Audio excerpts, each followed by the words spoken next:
Daniels 7 yards deep in his own end zone, and he's going to be sacked, and that'll be 2 points for the Bears. Terrell Bernard.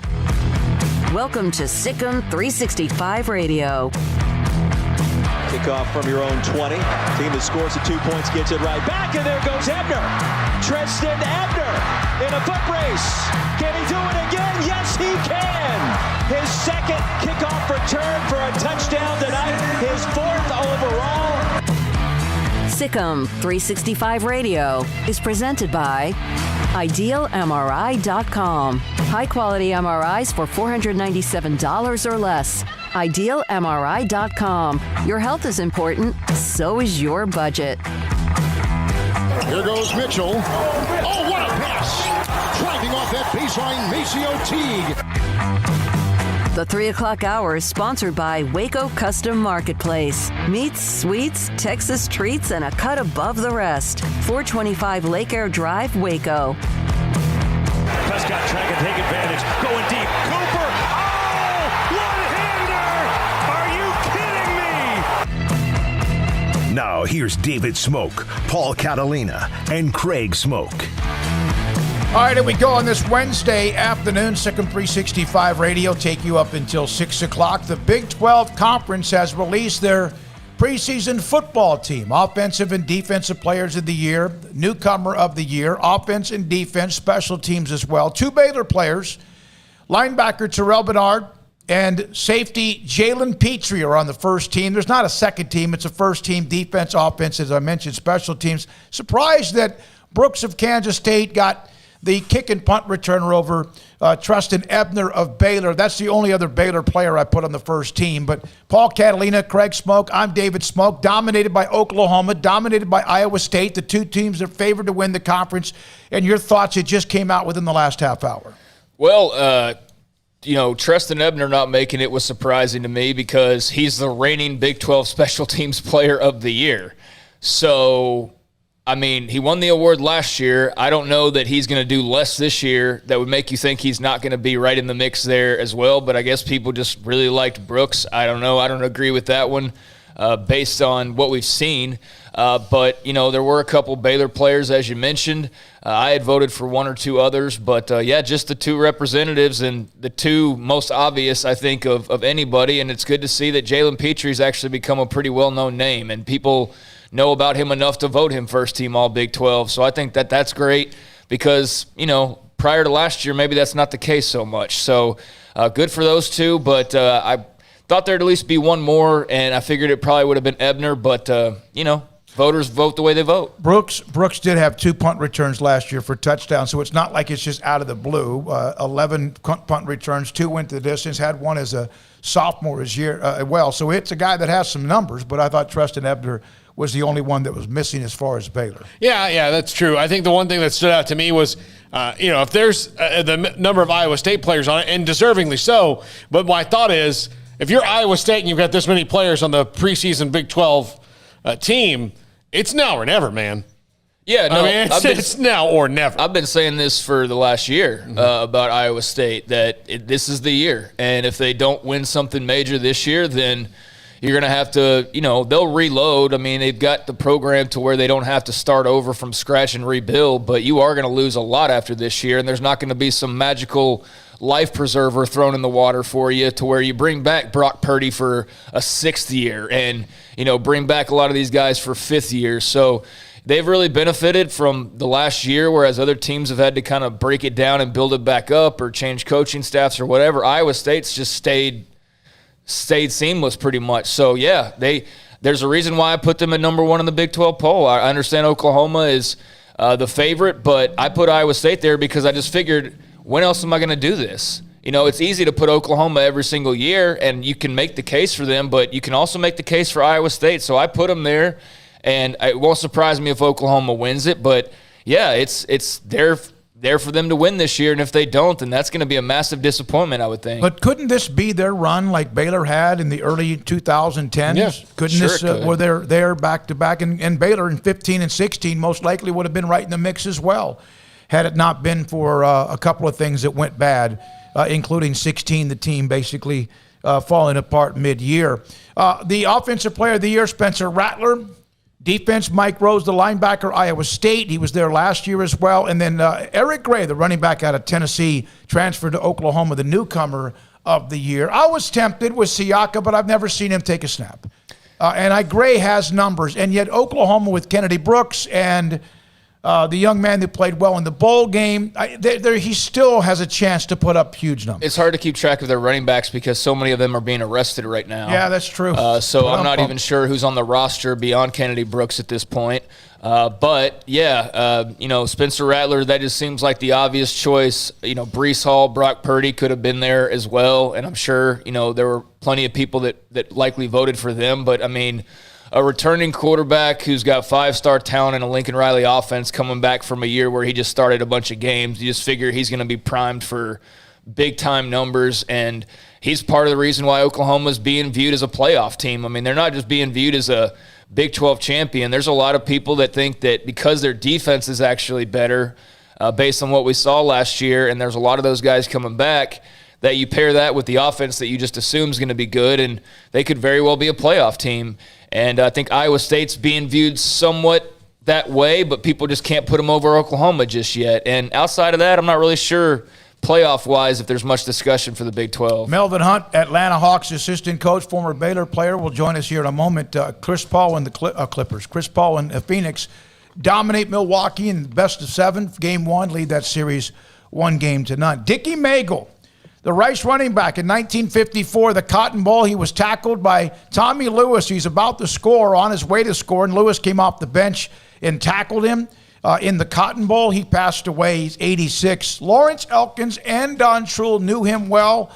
Lawrence Elkins actually reached out to Dickie Magel looking for a job, and he'll join us at 3:40. This is separate from the interview. This is going to be just him talking about his knowing Dickie Magel and how Magel helped him with a job with, I believe, what was an oil company back in the day. How about this for the NIL? Kayvon Thibodeau, very highly ranked defensive lineman from Oregon, has partnered with Nike founder Phil Knight and vice president of design Tinker Hatfield to create an original NFT. And Darren Heitner, who's a guy like Dan Lust and all those, told everyone on Twitter, I wish I would have had this part, where he thinks that Thibodeau has already been promised money after he leaves Oregon by the same group, like almost a clump of money once he leaves. Yeah, I wondered when I saw Phil Knight in Oregon. This is what everybody talked about when it came to NIL. What's to stop Phil Knight? Phil Knight just gave $500 million to Oregon. Do you know how long it probably took him to make that decision? A day? As long as it took Oregon to finish asking the question. How much did it take to make that kind of money? No, it's okay. You know, $500 million? Yeah, sure. Here you go. So if he has that kind of money and can do these kind of things with NFTs, that's one of those things that you wonder about. Another question brought up today, and this is interesting. Dan Lust, who we had on just last week about all this, he tweeted this. Here's a question I haven't seen a clear answer on. Barstool has a sports book, is owned by a gambling company. Over 100,000 applied to be a Barstool athlete, yet schools and laws largely prohibit partnerships with gambling companies. Are Barstool athletes risking their eligibility?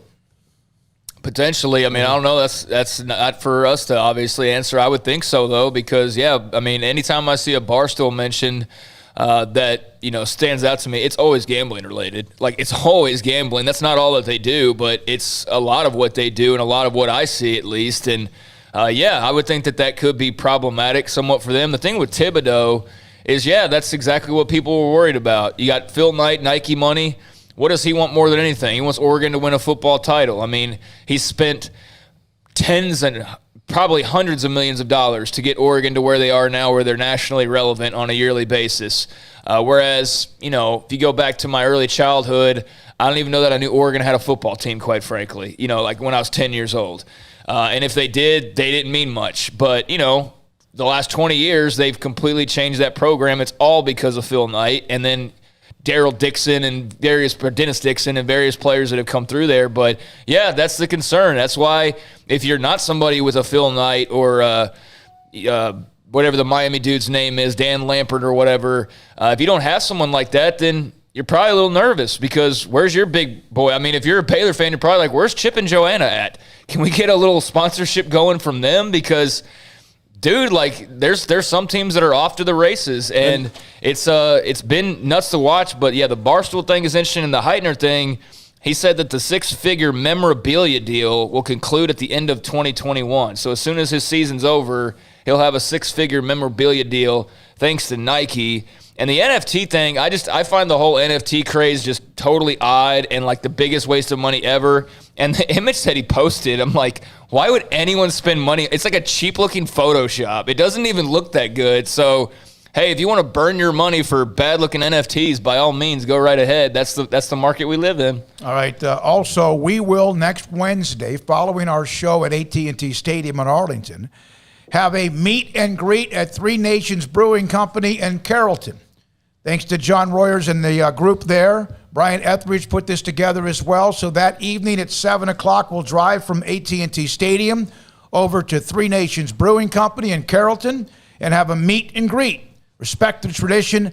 They make great beer with new innovative brewing techniques. You can find Three Nations beers anywhere where premium craft beer is sold. And, of course, the location near the silos, the ones in Carrollton, off of I-35 in the Dallas area. So apparently Kayvon Thibodeau's trilogy NFT has been viewed like 6,600 times. And I guess there's no exclusivity to it because apparently 40 different people own this, and it's going for $106. So there's like $4,000. And look at this picture. Like, maybe Armstrong could pull it up, but like, what is so good about that? No, it's a cheap-looking Photoshop that people are spending over $100 for. Are you kidding me? Look, we have excellent graphics here. And I can tell you, Jack could do that in about 10 minutes. Exactly. Like, I'm sure there's something I'm missing, but geez. Yeah. Yeah, I don't know. The NFT thing is still something I don't quite comprehend, but I don't. Who can we partner with on NFTs right now? Yeah, I don't quite get it all the way either. I definitely don't get paying $100 for Kayvon Thibodeau's very fine, whatever looking NFT, but I'm just out of the loop on this, I guess. But it's another moneymaker, apparently. Well, it is, and it's just part of that NIL. It continues to be what it is, and it kind of changes the kind of like trying to catch a gnat in the summer or a fly on the back porch or maybe mosquitoes. I'm kind of I just one day and the next day and I saw some chatter on the message boards. We're going to come back with Melvin Hunt of the Hawks. I saw some chatter that a lot of you are concerned. We asked Mac Rhodes this yesterday that Baylor maybe was not prepared. It wasn't that they're not prepared. It's just they're not going to dive head first and then all of a sudden be in the shallow end of the pool. And it's I know there's this fear that they're going to be lost and fall behind. And I know what DJ Allen said from Gladewater and all of that. But I do think it's not like they can't react quickly. They can't change their mind and go, okay, if this is going to happen. Baylor, and I'll keep repeating this, every time I hear that they don't have enough money, not the university, they have whatever they have, that the Baylor fans, alums, whatever, there's never a shortage of money when you need one. So if somebody needs to go all in, they have plenty. And I know a lot of people have brought up Magnolia and Chip and Joanne as well. You know, there's a lot of business owners out there. If you're so worried about it, pony up some cash to sponsor a Baylor. I mean, like, here's the thing. It's not on Baylor necessarily. No. It's on the companies to. So if you're mad that not enough Baylor athletes are getting attention, well, that's the business's fault. That's not necessarily Baylor's. They can't force Magnolia or the we can't just make a Phil Knight. Yeah, like, I mean, that's impossible. So they've got a few of them. Yeah, so maybe not a Phil Knight, but there's a few people. The guy putting up the money to put up that complex arena has all the money you would ever want. Right. But, so if you're worried about NIL and Baylor athletes, then if you know somebody or you yourself can do it, I mean, you're not talking $10,000 deals. A lot of these are like $500 here, $100 there.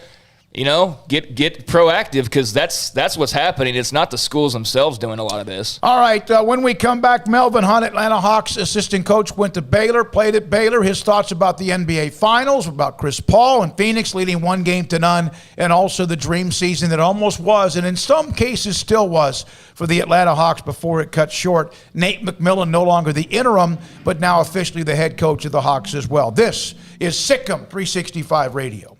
Woodway Family Center hosting the Explore Skateboarding Clinics in July. August and September for ages 6 to 13. You can go to their website for a lot of the information. It is woodwayfamilycenter.com, and then look for various links, and this one is Explore Skateboarding Clinics.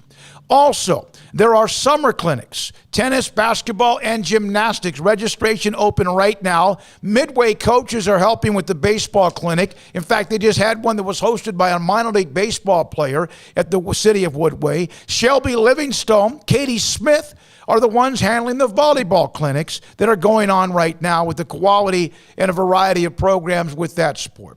Also, archery clinics are going on, running disc golf clinics. You drive down MLK over near Cameron Park, near the Brazos East area, and you see all those disc golf, the course, place is packed. They had a state tournament here, and it went for days, and there were hundreds of cars in that area as a huge program or sport that has exploded. Also, go to discoverwoodway.com for more information and register for the various clinics I mentioned as well. So you can go to woodwayfamilycenter.com or woodwayfamilycenter.com, or you can go to discoverwoodway.com. And, of course, 7 hotels in Discover Woodway, from Spring Hill Suites, Fairfield Inn, Extended Stay, Best Western, Motel 6, La Quinta Inn and Suites, and Staybridge Suites. It's the city of Woodway. Remember, woodwayfamilycenter.com. With so many companies and policies out there, it gets so confusing shopping for insurance, and I never know if I'm getting the policy that's right for me. Luckily, I met the team at the Niche Group Insurance Agency. With the Niche Group, you can go to one company and get access to coverage options from many insurance carriers, and you get to speak to a real person about your specific coverage needs. With the Niche Group, I know I'm getting the right coverage at the right price. If you need insurance, talk to the experts at the Niche Group at 1-800-258-8302. It's time to fire up the grill, heat up the oven, or get that deep fryer going to enjoy the top quality products at Waco Custom Marketplace. Order 30-pound sacks of live crawfish by 6 on Wednesday. Pick up on Friday afternoon after 2 or Saturday. Enjoy the weekend. 30-pound sacks of live crawfish available right now for $4.25 a pound. Find all the crawfish boil ingredients you need, including red beef potatoes, sausage, corn cobbettes, and Louisiana boil seasoning. Make your order for live crawfish by Wednesday at 6. Pick up on Friday after 2 or all day Saturday, and enjoy the weekend. Waco Custom Marketplace, your home for fresh baked kolache, cinnamon rolls every day. Butcher shop to cut your steaks the way you want. Fresh seafood, summer sausage, boudin, house cured and smoked bacon, spices, seasonings, soup mixes, and more, and weekly gift boxes for any occasion. Waco Custom Marketplace, 425 Lake Air Drive in Waco, or WacoCustomMarketplace.com. At Ideal MRI, we feel blessed to be part of the Waco community. We're a small family business here in Central Texas. At times like this, the cost of healthcare has never been more important. And unfortunately, significant illnesses and injuries still occur. And that's why Ideal MRI is open and here to serve you through this difficult time. So if you need an MRI, ask your doctor about Ideal MRI. You can schedule online in minutes at idealmri.com or call 833-IDEAL-MRI.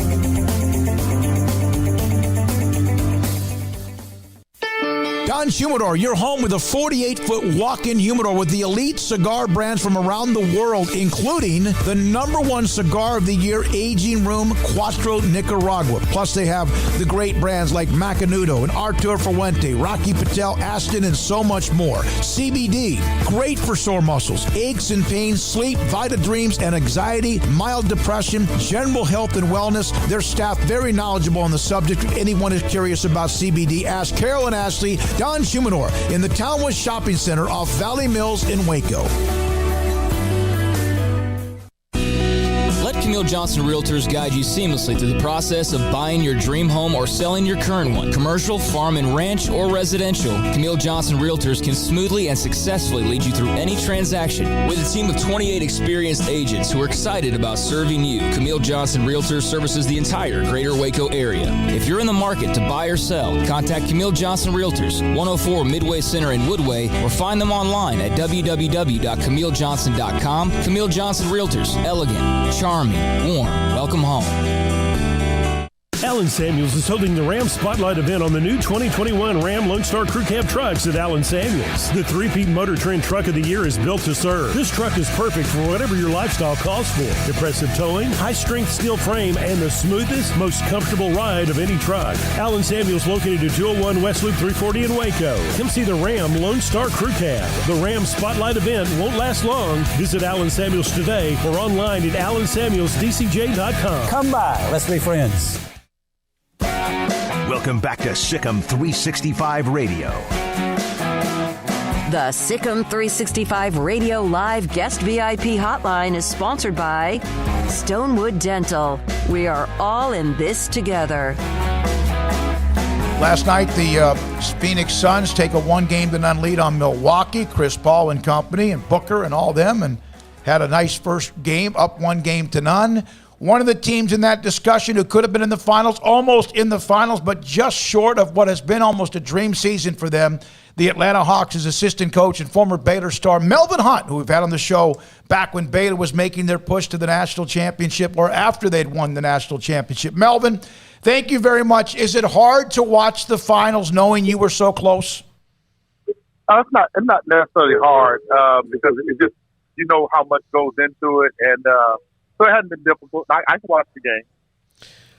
Would you say that you guys are, at least in the public's eyes, ahead of schedule where most people thought you'd be, or did you guys think that you were pretty close going into the season to making a run like you did? Well, going into the season, we felt like with the off-season acquisitions we made with Danilo Gallinari and Bogey, and even Rondo at the time, we were feeling like with those guys, healthy, we felt like we could be a pretty good team, and we felt like we could start the year at one spot and end up getting better day by day. So we felt like we would be in a good position, but no one ever dreamed that we would get as far as we did. So, Melvin, have you had a moment to kind of decompress and just take an overall look at the season? I'm sure you guys will do a lot of that this offseason, but just a moment to kind of reflect back and go, wow, what a year. Have you had that opportunity yet? Actually, I have not. It's been good just kind of connecting with our guys before they go into their off season. Just kind of decompressing that way. But I haven't actually gotten a chance to decompress as far as the game are concerned. The competition. It's been more of a focus on the players. But golly, when you look in their faces, man, and you see a mix of hurt, you see a mix of relief, you see a mix of you see a little bit of everything because, you go through so many emotions, man, when you're making a run like that. How important was it immediately the Hawks removed the interim tag from Nate McMillan? Yeah, I thought that was a great deal, well deserved. I tell you, Coach Mack did an incredible job of, adjusting on the fly and taking a tough situation and just making the best out of it. Melvin Hunt, Atlanta Hawks with us, former Baylor star on SicEm365 Radio. Well, I remember the last time I had a chance to visit with you, we mentioned that you were still wearing, I think, your Baylor underwear, your T-shirts. And did you keep the streak alive the last couple of weeks? I had to go away from it. Having flies trailing you around every day is not a good look. So I got off the underwear thing, but it was definitely in my heart and in my mind, and I always would give a little bitty quiet Sic'em before I would take the court. And that was kind of a little shout out to my daughter. I'll just be honest. That was a little bit of shout out to my daughter, Braille, volleyball player Baylor. She always would say things like, okay, Dad, do us proud. And so when I take the court, each one of those games, I think of her, and so I slide a quiet Sic'em out. But I tell you, there was nothing quiet, when we were making that run in the NCAA tournament. It was obnoxious. I was way out of character, but I enjoyed every minute of it. I mean, I enjoyed every single minute. What's it like to have a front row seat to watch Trae Young do what he does? It's pretty special. The games, everybody sees the games, and they are impressive, the games, when you see the things that he's doing. But the bigger thing is when you see him every day in practice, because he practices every day. He practices every day as well as He wants to play every game, and he wants to play every minute of every game. I mean, some of the looks that he would give me when we had to sub him out of the game, I absolutely loved it because he was so frustrated that we had to take him out of the game because he wants to compete. He's what I call a professional competitor. He wants to beat you. Bottom line, he wants to beat you. We are seeing Giannis play through pain, and he was able to play last night. He's not 100%, but he tried to go, and he had some pretty good stats. And then, of course, Trey, as you mentioned, you got to almost like pull him out and duct tape him to the bench for him not to play. How much, Melvin, does it mean, whether he's a star player or not, the fact that he, at his age, is grinding or did grind through that injury and found a way to keep playing? How much respect does that get, not just with his teammates, which counts more, but also with the NBA? Yeah, it speaks volumes. It shows, again, it represents our league. And I tell you, we are a league full of professional competitors. There are a lot of guys that can do more things and can do better things physically than some of our guys. Let's just be honest. Trey was 6'1", 6'1.5", 160-pound, whatever, 65-pound guy. He's strong, but 6'1" and 1.5", 165 pounds. It is what it is.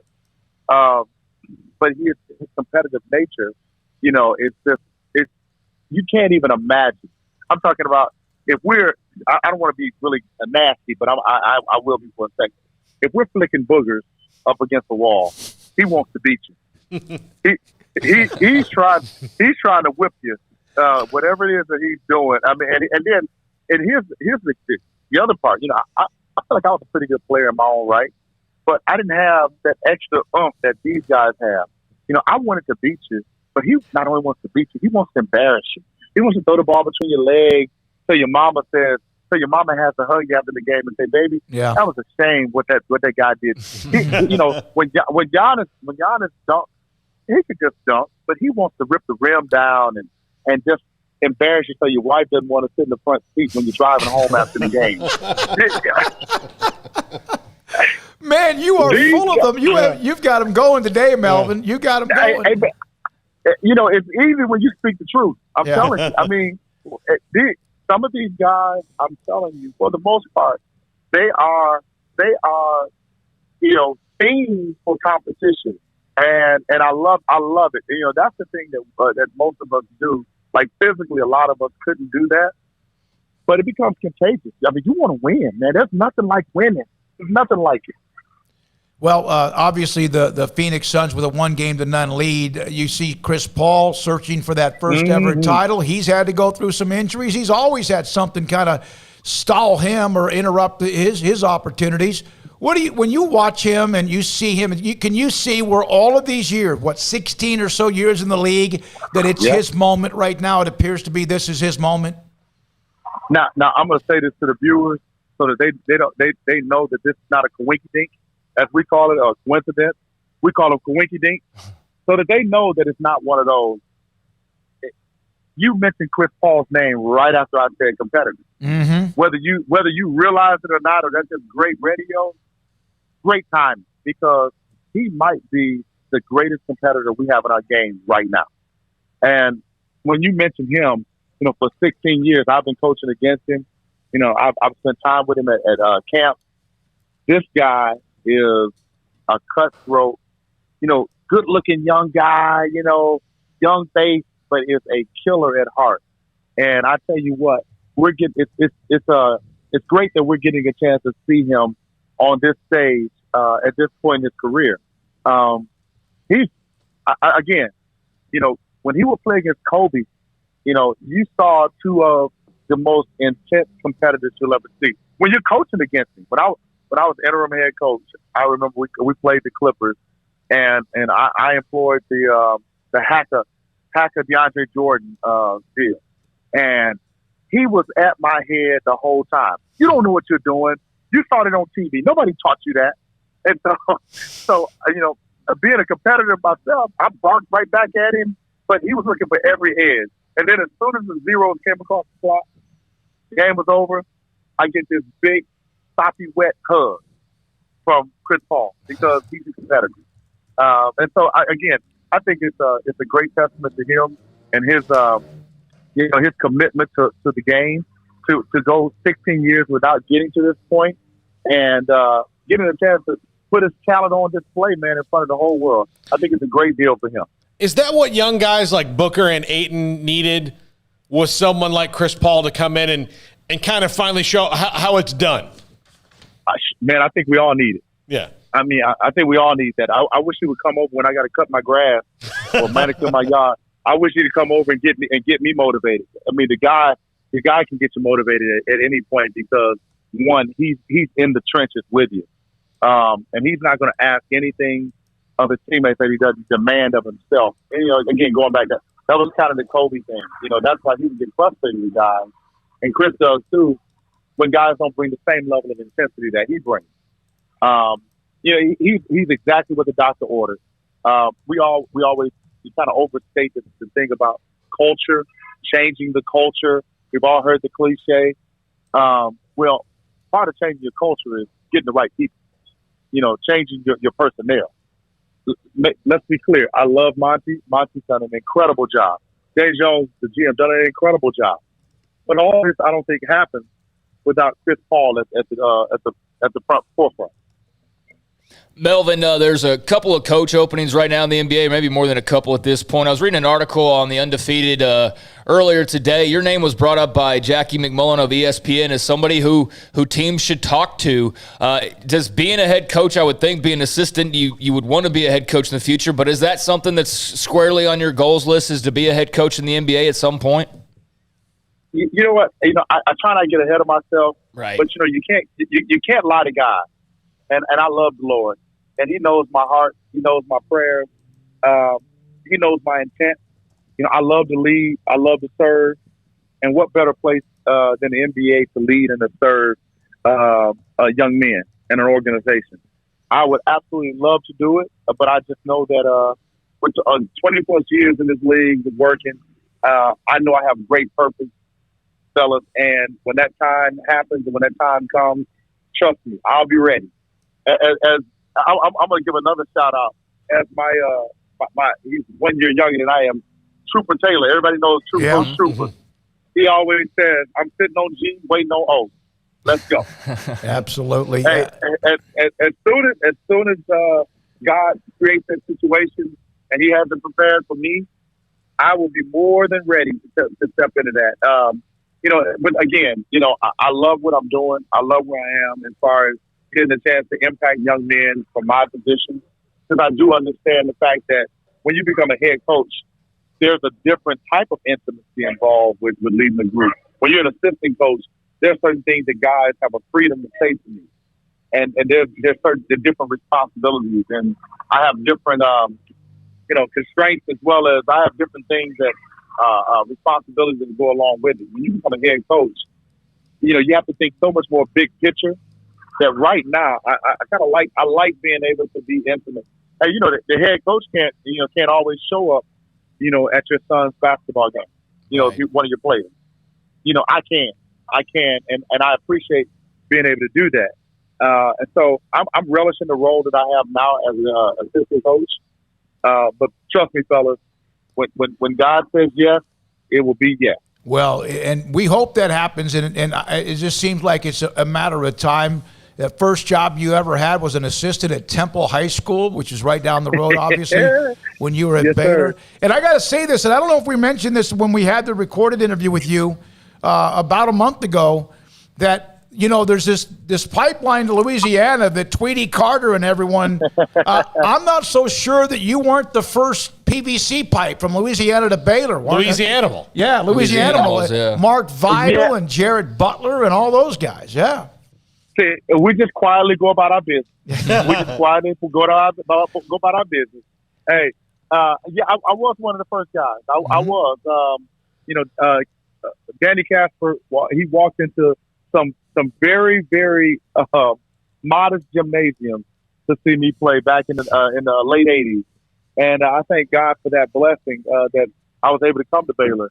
But, yeah, we've got a nice little track record. We've done some decent things. For Baylor, and it's exciting. Speaking of Jared and some of those guys, they've done a nice job. And again, I'm still excited for what they've done. I'm still excited for the coaching staff, Tang and Coach Drew, going out and taking a chance on some of those kids. Because I'll tell you, a lot of times, especially when I was coming through, you're playing, you have to really, really stretch your evaluating tool. Because some nights you might have been playing in a gym. I might have been playing in a gym, and you didn't really. The goals might have been regulation. Mm-hmm. The court may have been longer or shorter. And so for those guys to be able to evaluate these guys, yes, at AAU events, but to go into Louisiana and pull some of these kids out, I think it's been a great deal. And, yeah, I will definitely pump my chest out a little bit because, I feel like I was one of the first guys to open that up. When that opportunity does arise with you in the NBA as a head coach, we hope to be able to get you on and celebrate that moment. But I know you've got a lot more to celebrate right now. Thank you very much, Melvin, as always. Thanks for your time, and keep grinding, buddy. Hey, man, I appreciate you guys. Sic'em Bears, and I'm going to use our guys, our championship team's statement. Joy, Jesus, others, and yourself. That's the culture we're all trying to shoot for. And I'm no different, and I appreciate all that you guys do. And Sic'em. Yes, sir. Melvin Hunt, Atlanta Hawks assistant coach. Temple High School assistant was his first job. He mentioned Danny Casper. Of course, he's out of coaching right now. A guy I knew when he was a assistant coach at Stephen F. Austin under Harry Miller, then became their head coach and has been around a few others. Of course, is at Baylor as well. All right, when we come back, Dickie Magle, one of the famous names in Southwest Conference and in college football history, passed away at the age of 86. Lawrence Elkins reached out to him back when he was looking for a job many years ago. His thoughts about Dickie Magle next on SicEm365 Radio. IdealMRI.com. Spoke on the phone the other day with Dr. Rob Maxey. What they've done is amazing. What they've done is help you save hundreds, if not thousands of dollars by finding out what hurts so much, what is so painful that it shuts you down where you can't sleep, function, work, whatever. Ideal MRI will find out exactly what hurts, whether it's a muscle or ligament, and then let your doctor know. So if your doctor let's say had an appointment, your doctor thinks there's something serious, he said, hey, we need to get an MRI, you tell him about Ideal MRI. IdealMRI.com, $497 or less every single time. Not $497 and $1,500, $497 or less every single time. The average MRI is $1,100, so you know how much you're saving, even if it's $497. Ideal MRI will also help you with your insurance. They have state-of-the-art technology. The MRI machine is as good as what you would ever want, and also the results you get back, plus a video, whatever you need, and the analysis. The Texans specialists are special. IdealMRI.com. Y'all listen up. Let me tell you something about group meals from Rudy's Barbecue. It's got all you need for all the folks you gotta feed, smoked meat, sides, and more. There's everything down to the tablecloth, just like the one that you see at the store. At a bridal shower, it's better than flowers. In a long-distance meeting, it'll pass the hours. It'll feed all the cousins at a family function. It's better than potluck at a church luncheon. Next time you need to feed 10 or more, call and order a Rudy's group meal. Next in line. Do you or your kids get nervous about going to the dentist? Stonewood Dental, Dr. Steve Childress, he can help. I've spent a career taking care of patients who as children had bad experiences, and now they're adults that hate going to the dentist. If I get a kid at 3 years old and they come every 6 months and it's a happy experience, it's normal for them. Now they have an accident at 6 or 7 or 8 at school. Now they have a broken tooth or a trauma, and they have to come here. They're used to lights, they're used to water in their mouth, they're used to experience, they already trust us. It's amazing what we can do with that kid without it being a negative thing. But if I see a 6 or 7 or 8 year old that's never been to the dentist, and now they have a trauma or an unfortunate unexpected toothache, it's harder to do that for that kid and it not be somewhat of a negative experience. So bottom line is I try to teach kids and adults and teenagers and everybody the way I'd want my family treated, which is where it's a necessary part of life. You just take care of it. It doesn't have to be that big a deal. Learn more, stonewood-dental.com. At Baylor University, students find their place to shine. They're faithful friends and inspirational leaders. They're championship teammates and independent thinkers. They're on the cutting edge of high tech and in the halls of history. If you want to make the world a brighter place, you can. And if you want to shine in your own way, you can. The spark you need is already inside you. Bring it to Baylor, where lights shine bright. One size fits all. That may be all right for an adjustable belt or cheap sunglasses, but when it comes to your financials, no one wants a one-size-fits-all strategy. Ben Erlinson, your Edward Jones financial advisor, knows that his most important goals are yours. That's why he takes the time to understand your needs, knowing you. That's how Edward Jones makes sense of investing. Ben Erlinson, 100 North 6th Street in Waco, 254-759-8533. Edward Jones, member SIPC. Riverbend Liquor and Wine has their easy-to-access drive-thru open and convenient and clean in-store location on the corner of Lakeshore Drive and North 19th Street in Waco. Riverbend Liquor has the best and most extensive variety of craft beer selections in Waco, and Balcones whiskey, including single malt, pot still, baby blue, rye, brimstone, and the all-new lineage in stock. Riverbend Liquor and Wine, family-owned and operated, and a hidden gem in Waco on Lakeshore Drive and 19th Street. And find out more on Facebook and Instagram. Stepping into a new pair of boots is great, but stepping into the boots of a U.S. Army officer can also add confidence and leadership skills to your son or daughter's career path. There are more than 150 occupational specialties to help them find the best fit for their future. See all the things your son or daughter can achieve in our boots at GoArmy.com. U.S. Army Waco Recruiting Company, 254-598-8131 or 254-776-1543. Welcome back to SicEm365 Radio. Are you a SicEm365 superfan? Then try out our premium subscriptions at SicEm365.com. You know, it was a couple of weeks ago, Armstrong Sims, Don Truhl, Lawrence Elkins. Don Truhl's wife and I were here in the studio recording that interview that we played full throttle on Monday from Don Truhl and Lawrence Elkins, an hour and 23 minutes of amazing memories. And I remember Lawrence telling me, and Don Truhl knew Dickie Magle, the former Rice star and who passed away, but Lawrence Elkins mentioned a story or two about Dickie Magle, and the great Lawrence Elkins joins us live on SicEm365 Radio. Lawrence, obviously, whenever you hear the news of someone you knew, someone who's part of your life, it's always a sad thing. When you think of Dickie Magle, what do you think of? Well, it's a sad day for me, but Magle, he epitomized greatness. So what a great ball player. Yeah, I had stories about him, back when I was probably in high school. I used to hang out at the Tidelands and Tides too all those years, especially after he helped me get a job down in Houston. And we had all these old war stories and had stories about him and old Buddy Dial driving Bobby Lane around the night before they played up with the Steelers. A lot of fun. It's sad to see him go. You mentioned the job, and I got it.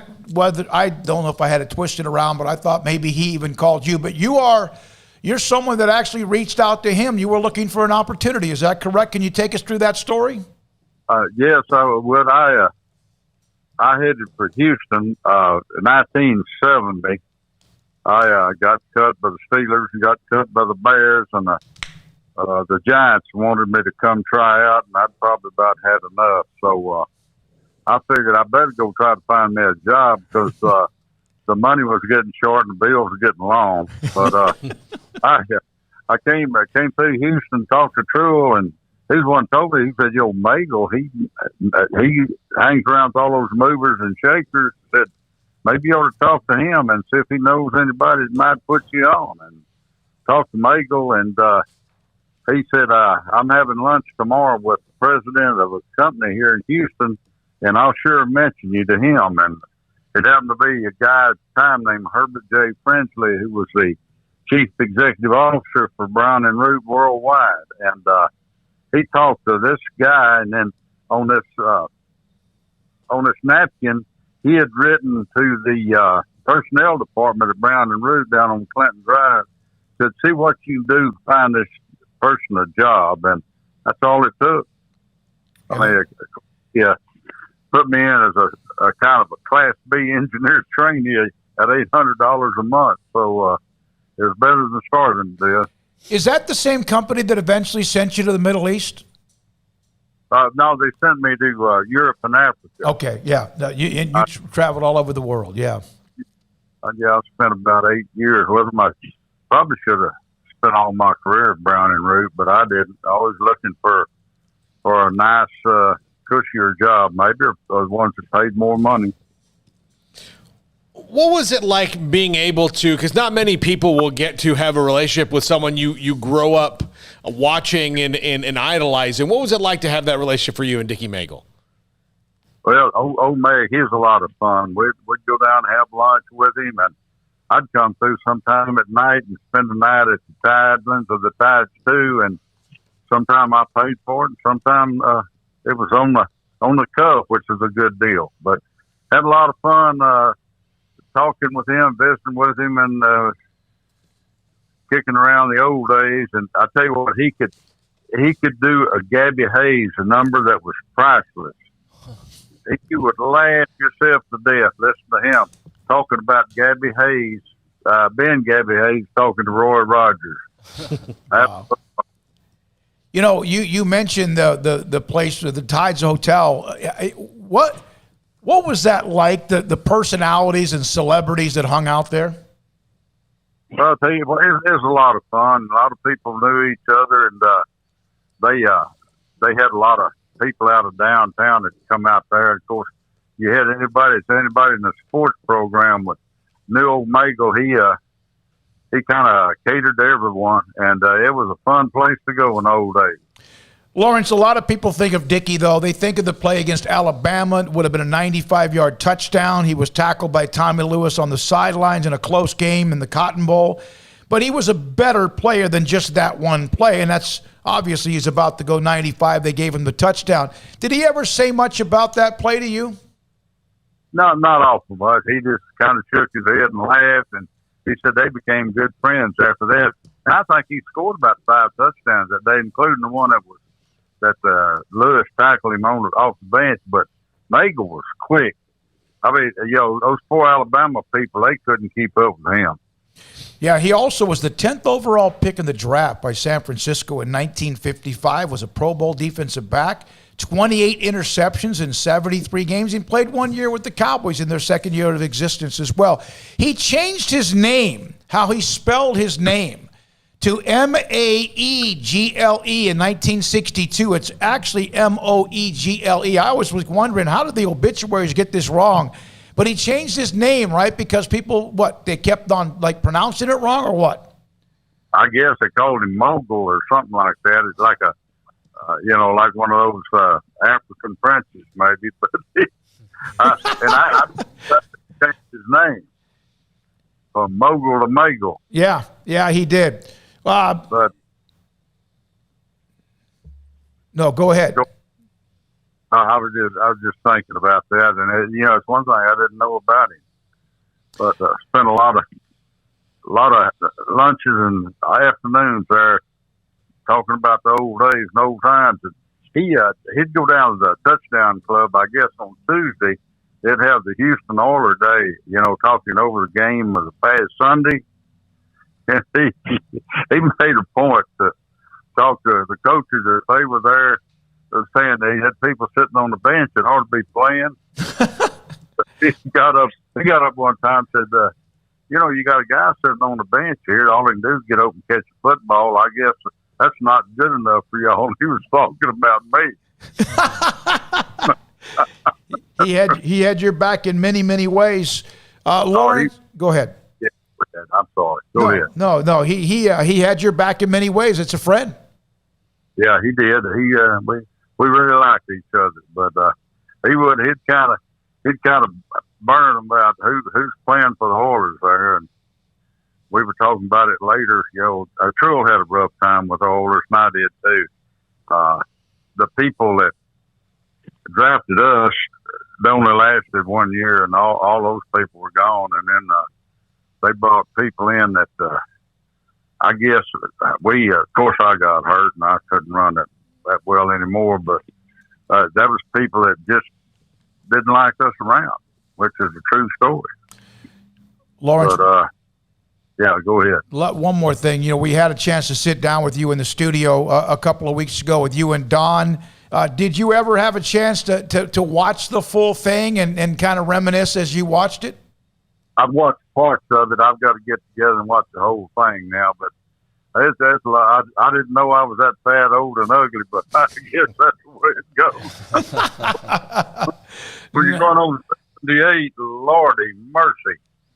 Makes you go out and work out, but I don't want to. Hey, man, enjoy the day. I know it's been a tough couple of days with Dickie Magle's news, someone who knew you and helped you, and you knew him well. Thanks for your time reminiscing about Dickie Magle. All right, thank you, and all the best, y'all. Be talking to you soon. Yes, sir. That's Lawrence Elkins, former Baylor great, on Dickie Magle. Reached out to him when he was giving up football and got a job and ended up traveling to Africa and Europe. That's $800 a month back in the day. Somebody needs to make a TV series about Lawrence Elkins' life. I mean, because you couldn't do a movie would be too long. It'd be like a 4-hour movie, but I mean, you want to talk about, I mean, he's got or maybe it probably already kind of did. It's called Forrest Gump. He's just not, I mean, just the way that you go through life and all these adventures and all that. And in that hour and 23 minutes, Don Truill and Elkins, we talk football, whatever, but it's still Lawrence Elkins' life and journey. Africa, Europe, and then eventually, remember, he was in Saudi Arabia. They basically got a knock on the door. Mr. Elkins, when do you think you might want to leave Saudi Arabia? And he didn't quite understand what he meant, but he made comments about Iraq and America and the bombing. I don't know. I haven't been thinking about it much. How about yesterday? and all the stuff with Robert Duvall and all the people he hung on, Johnny Carson, all of that. It just he's amazing. His story. All right, when we come back, we'll wrap up this 3 o'clock hour. It's 3:51. I know. We can take a break here. What do you want to do? We're going to talk for a couple more minutes. I got a couple more things. Joey Gallow is in the home run derby. Deserved. I mean, here's the thing with Joey Gallow. He's a really good player, and I don't want to sound like I'm bashing on him as though he's not a good player, but he's just a good player on a really bad team. And I think any Rangers fan who's talking about shipping him off or whatever, well, first of all, Joey Gallow don't want to go anywhere, apparently. He's willing to be team-friendly. He's going to get, monster money for the remainder of his career, at least these next few years. But, he's willing to be, in line with management as far as doing something that, is going to work for both sides. And that's great. But, I just wonder, okay, but are you really going to be content 5 years from now if the same thing's going on where you're one of the two best players on the team and then it's just a bunch of ragtag dudes that have revolved their way through? Because that's what the last couple of years have been like. And sure doesn't look like next year's going to be any different. And I don't know how long it's going to take for them to actually put pieces together. They got Garcia, they got Gallow, they've got some pieces, but they need a lot more pieces. I'm fine if he stays a Ranger. That's all well and good. But, I definitely don't want to sound like I don't think he's a good player. That's certainly not it. It's just he's a good player on a bad team, and I don't know how much that really does for you. But, hey, somebody's got to bring fans to the park because the majority of the roster is not doing it. So, well, since the pitching controversy and the sticky and all that, Joey Gallow has gone off and maybe as explosive a player as there is right now in baseball, to be honest with you. Juan Soto, by the way, is going to be a part of that home run derby as well, and he's one of the more dynamic younger players. I heard conversation, Major League Baseball, where was it? It was on a podcast. I was just kind of listening to Joey Gallow in future, where Scott Boras wants him to go wherever he can get the biggest bucks. Mm-hmm. And Gallow, as you mentioned, may be willing to look at, if you want to call it a hometown discount. Now, this is a guy I thought was gone. And I'm not sure they would trade him. No, they should probably end up trading Gibson and perhaps a few others. But he's looking in the neighborhood of getting 7-8 years and $25 million a year. Yeah, he is, and it's because of what his. I mean, and Boras wants $30+ million. Yeah, he's a fantastic player. I mean, the only thing he doesn't do is hit for average, and now he's hitting above what is the league average. Well, and if he can get to. My goal if I'm the Rangers for Joey Gallow is hit the home runs you hit, but just get me 250. hit 250 and hit the home runs you're hitting, you're good for me.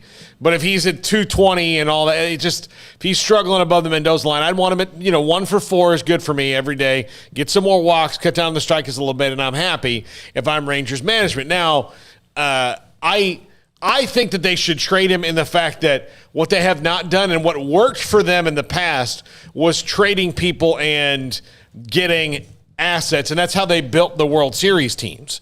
Getting those guys that are really good, that are about ready to build a team for. That's why Elvis Andrus was there. That's why they had the guys that built the World Series team around some established stars, and then you peppered it with free agents. Adrian Beltre, maybe the greatest Texas Ranger of all time, but you found him in free agency. But he was one guy in free agency. You need the majority of your team to be through those prospect trades and through drafting, which they have not done a very good job of since the end of that World Series era. Trade in 2010 is the one that kind of put them over the edge. They were good, but that's the one that kind of sealed the deal. But, yeah, this Joey Gallo, he's putting up, not just the power numbers, though. I mean, he's he's got a great arm. He's good defensively. And he's taken off. The argument's not if he's a good baseball player. The argument's whether he's worth keeping around if you don't feel like you're going to be doing anything big time in the near future. I mean, I would think Joey Gallo would be asking these questions of, okay, I'm interested in staying in Texas, but what's this team going to look like in 2, 3, 4, 5 years? Like, is there an actual plan in place, or are we going to do that rebuild, 2 years later rebuild again? Because that's what they're in the midst of. They rebuilt, and then their rebuild didn't go right, so they had to rebuild the rebuild. I think their first rebuild was just like bad wood. Yeah, and they had to redo it again. They had to rebuild a rebuild. Yeah. I mean, so they just wasted like 2-3 seasons at minimum. So, does he feel like they actually have the people in place now to actually be on their way? Maybe that's enticing enough. I mean, wherever he goes, he's going to make more money than God. So he'll be happy in that regard. But, yeah, I don't know. I mean, I'm fine if he stays a Ranger. He's a good player. He's one of the only reasons worth watching them. I'm also incredibly frustrated watching him at times when he's not hitting like he is right now. And it's strikeout or bust. Strikeout or home run, and that's what you're going to get. And that's incredibly frustrating as a fan sometimes. But his average has gone up about, 30 points? I mean, I don't care about his average, though. You know what I mean? I understand that, and I know that the average going up is a good thing, but he's not going to keep this up, and at some point it's going to be home run or strikeout, and he'll go through a stretch of that, and he'll get hot again and do that. He's a good player. The Rangers are just a team that are spinning their wheels in place right now. How much is timing, where we've discussed the timing in which they've had players leave and got nothing for them? In this particular case, is Gallo's timing of his surge something that might pay off for them this month? Yeah, I think so. Which has been something that they've always been burned by the timing factor. Yeah, trade him to the Mets or somebody who needs him right now, and because.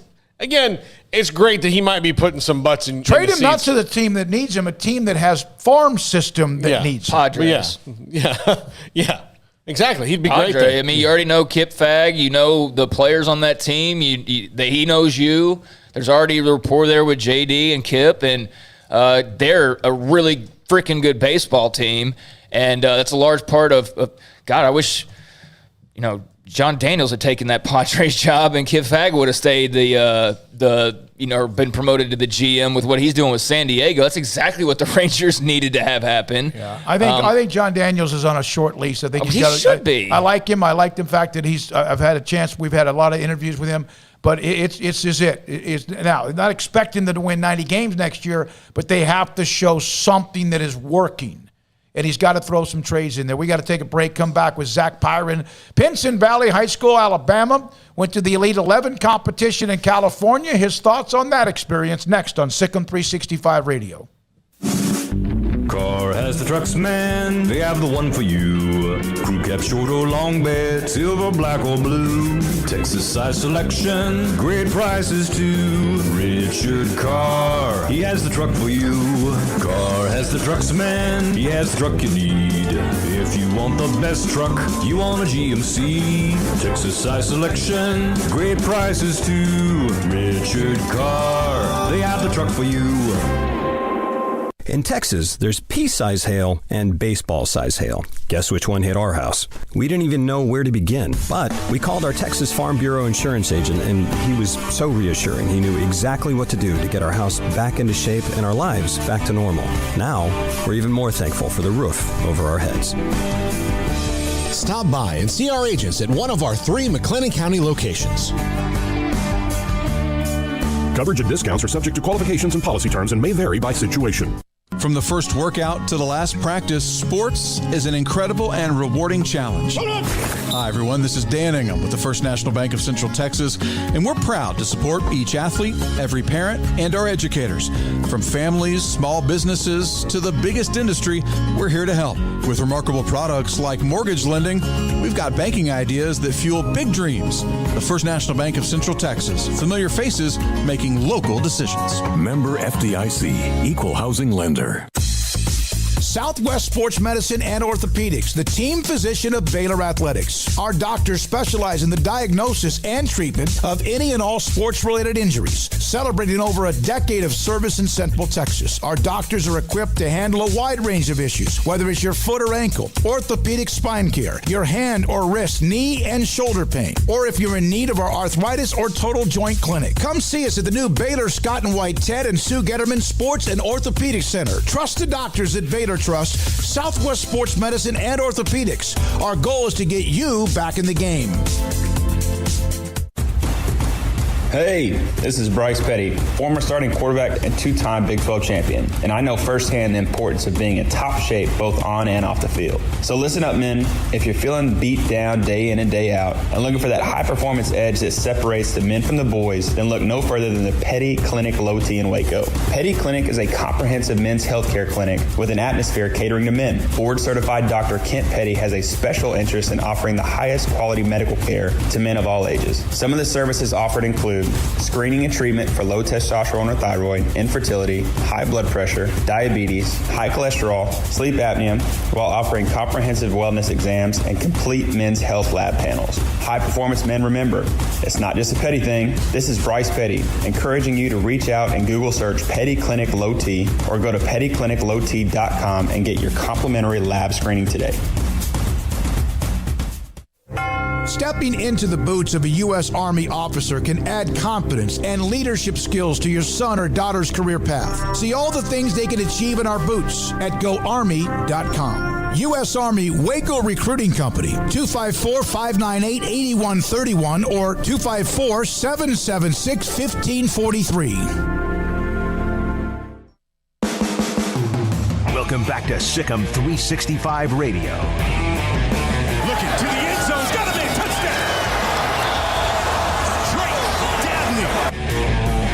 The 4 o'clock hour is sponsored by Boozer's Jewelers, the wedding ring store, specializing in custom jewelry and repair, all in-house. Now here's David Smoak, Paul Catalina, and Craig Smoak. First time we spoke with Zach Pyron on this show, SicEm365 Radio, was the afternoon. Within like an hour after he had committed to Baylor, he was on a trip and a visit. He's been back, and we've spoken with him a couple of other times before. And now again, Zach Pyron, Pinson Valley quarterback in Alabama, joins us, a commit to Baylor, and Dave Aranda on SicEm365 Radio. Zach, great to have you back again. I know you probably are just now starting to get your legs underneath of you after the trip to California. What was the experience like in the Elite 11 competition? Man, it was awesome just being able to be around all the people I was around and compete with some of the best QBs in the nation. It was just extremely fun. It was a fun week full of competition, and just the learning we got from outside of football with some of the people that was there. We got to talk to Dak Prescott for about an hour and learned a lot from him, and a lot of other people was there to give us some lessons, and it was just a great time. I've heard that it's you don't have a lot of free time. They pretty much shuttle you from thing to thing, don't they? Yes, sir. I think the only free time we get is when we get to go change from one thing and then go to lunch. That's about it.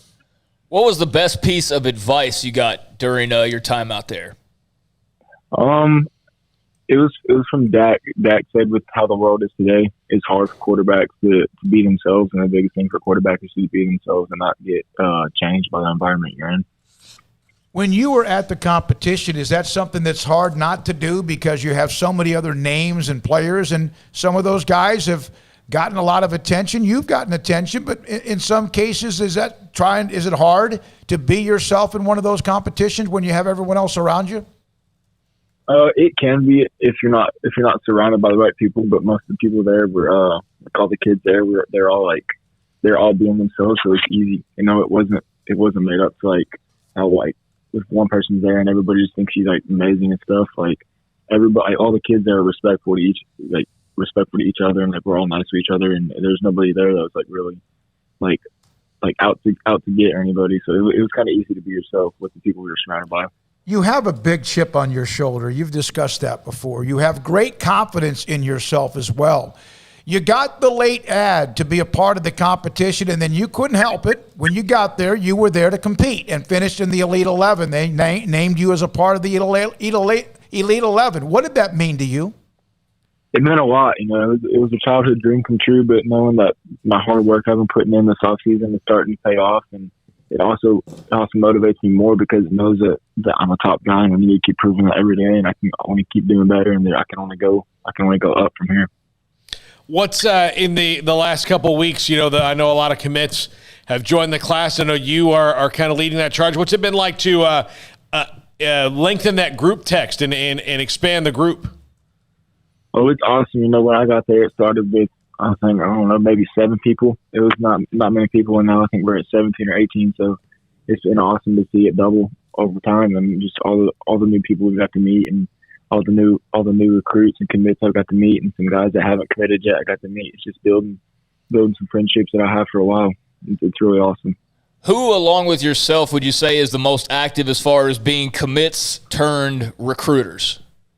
Kelsey works pretty hard at it, and Kyler Jordan works pretty hard at it. Robert Stay. I mean, I can't really pick out any 3 of them because all of them work extremely hard. You know, Jordan Neighbors not been committed a while, but he works extremely hard. And you know, you just go through everybody's Twitter and you can see them retweeting people's posts trying to get a commit. I think everybody does it, so I think that's what's making this class so strong. I don't think there's one person that's not trying to help recruit. You know, so it's a really strong class with us trying to bring in the best people we can. Zach, you kind of referred to it earlier a little bit. We know you have confidence in your abilities, but being side by side with all these guys who may be rated higher, getting more attention, did you get the sense like, hey, I mean, I'm sure you already felt this way, but did you get even more of a sense of like, I totally belong with these guys. I'm right at the same level? Oh, for sure. After the first day, you know, I got there late, so I didn't get the full experience on the first day. I barely even made the first workout, but after the first workout that night, I was like, yeah, I can come in and compete with these guys. And the next day we had the biggest day was the pro day. And when I'm coming out with the pro day and I just beat some top guys score, and I just, I tied with one guy that's really good. I was like, yeah, I can compete with these guys. And if I keep going hard enough, I can make this top 11, and I can probably go higher than the top 11. So, Zach, did in the 7-on-7 competition, were you in a position where you were so hot and so on that they couldn't take you out? Did I see that somewhere? Yes, sir. So the first day on Friday night, it was kind of like a jamboree day. We got to like get kind of in our groove with our team. So each quarterback got a 15-minute game with running clock. So in my first game, I threw 4 touchdowns and no picks and like a 15-minute clock, and all we did was stay on offense. So they try to find the 2 hottest quarterbacks to take in to Saturday's tournament.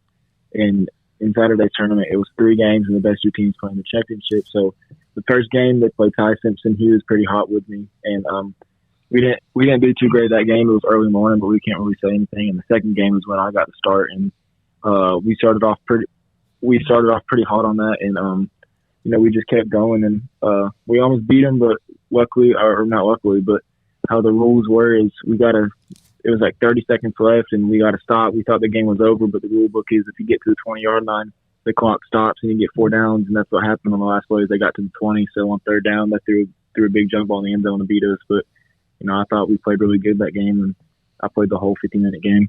Wow, that's awesome. It's kind of like a make it, take it scenario in football, like in basketball on the court somewhere. Yes, sir, it is. So, Zach, I saw Sean Bell after the Elite 11 rankings were posted. I think he had something like, just reaffirming what we already knew, that kind of a deal. What kind of feedback have you received from the Baylor coaches about, your performance at Elite 11, the invite and all that stuff? They're all just excited about it. They're all excited for this upcoming year for me, and then they're also excited for me to get on campus and stuff. And they're all just congratulating me and stuff and just telling me to keep working. And this is the reason they believed in me from day one, and this is why we think we're going to be great together. Your father said that you guys got home late Sunday night, and then what did you do, and what time did you get up Monday morning to go work out? So my grandparents were in town with my mom that week. So Sunday we got home probably like 11 or 12, and I spent like 30 minutes talking to them. And Monday, actually, we were off because it was the day after 4th of July, so I luckily didn't have to work out. So I'm not going to lie, I slept a whole lot on Monday just to try to get that sleep back. We probably got 18 hours of sleep in 4 days with how much stuff. Like, we were done doing stuff at 11, like at 12 o'clock at night, and wake up call was like at 5:45 every day.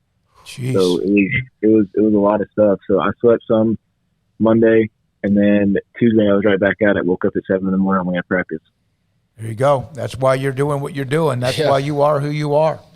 Now you get back into. Are they having the off-season workouts at Pinson Valley? Is that what you're doing the rest of the way until school or until August workouts?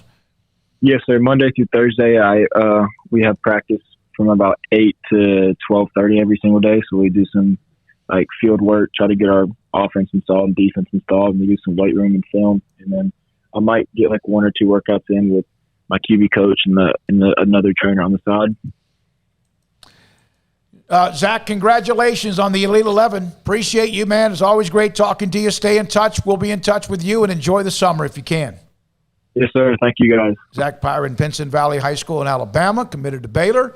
And, man, I tell you what, he has had a busy time and again, goes to the competition, gets added kind of late, gets there late Friday or whatever day it was, Thursday or Friday, and then performs so well, he makes the Elite 11 among, what are there, 18 or 20 quarterbacks or so that were there? Yeah, they do like 20 invites or whatever that number is. I think it kind of fluctuates. And then, there's the 11 named at the end. I was always under the impression until when I was younger and didn't know enough that it was just 11 guys got invited, and those were like the best 11 guys. That's what I thought it was, and then obviously learn more. But you're still one of the best, 20 or less quarterbacks in the entire country, senior high school football players to be and whatnot. But, he's got a good head on his shoulders, obviously a great work ethic and pretty good talent as well on the football field. So looking forward to, him zipping through this last year. Hopefully Baylor has some success and he can come in, whenever he comes in and there's some good vibes and he can get to competing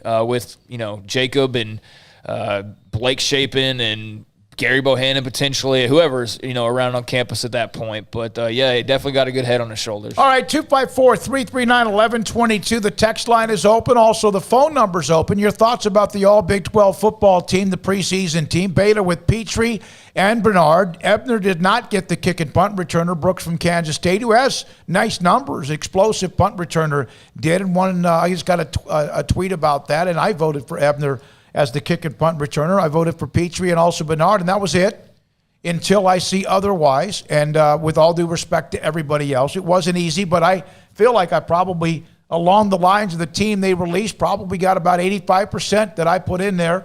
And Oklahoma and Iowa State, I think they had 19 or so players selected, and that's not a surprise either. Also, when we come back, the Tokyo game's coming up. And COVID is a concern, and what they are going to do about that. Next on SicEm365 Radio. Alan Samuels, Dodge Chrysler Jeep Ram Fiat. 4th of July special, and weekend is over, but they still have the Ram Spotlight days that are going on. Ram, the three-peat Motor Trend Truck of the Year, back to back to back. Ram trucks are the top safety pick for trucks named in 2021. Check out the great-looking, always reliable, built to haul, just the truck that gives you everything you need. The 2021 Ram trucks, and why Ram truck owners are the most loyal of all the truck brands. Jeep Freedom Day is going on, the most decorated SUVs available. Jeep is built tough as nails, able to stand up to any challenging off-road trails or city roads or your next great adventure. Incredible 2021 Jeeps feature innovative technology to meet your lifestyle and give you the ride you've been looking for. Jeep, a new era of capabilities. And Alan Samuels, Dodge Chrysler Jeep Ram Fiat, Loop 340, east of 84 in Waco. Boozers is the wedding ring store and more. If you're ready to get engaged or already married and want to upgrade your wife's ring for a special anniversary, Boozers is the place to go. With the largest selection of premier quality diamond engagement rings and wedding rings in Central Texas. They have 7 cases with over 300 styles of rings from top designers like Natalie Kay. Choose from yellow, white, or rose gold, plus beautiful top quality loose diamonds. With an in-house jeweler, they can also custom make anything you want. Bring in a picture or drawing and let Boozers create your one-of-a-kind pendant or ring. They can even use some of your old gold and diamond jewelry to create something new. At Boozers, you'll find a great selection of quality timepieces, and Boozers is the place for expert watch maintenance and repairs too. They specialize in expert Rolex watch repair for fine jewelry, watches, custom work, and more. Go to Boozers on Valley Mills and Lake Air Drive in Waco. Boozers, the wedding ring store and more. With more than 160,000 alumni worldwide and counting, the Baylor family is growing. And through the university's expanded Baylor alumni program, the family is growing closer. With hundreds of local volunteers planning events in cities and towns around the country, you can gather with fellow Bears no matter where you are. So, get connected, get something started, get involved, and make plans to get together with Baylor alumni. Visit us at baylor.edu/alumni. In the market for a quality metal building? Since 1943, Pioneer Steel and Pipe has helped Central Texas residential and commercial customers with metal building design, panel options, building components, and trim options. Pioneer Steel and Pipe's residential line is energy efficient, offers low maintenance, reduces insurance payments, is impact resistant, and carries up to a 45-year limited warranty. In addition, they can also help you find a metal building contractor for your project. Pioneer Steel and Pipe with locations in Waco and Bryan and at pioneersboys.com.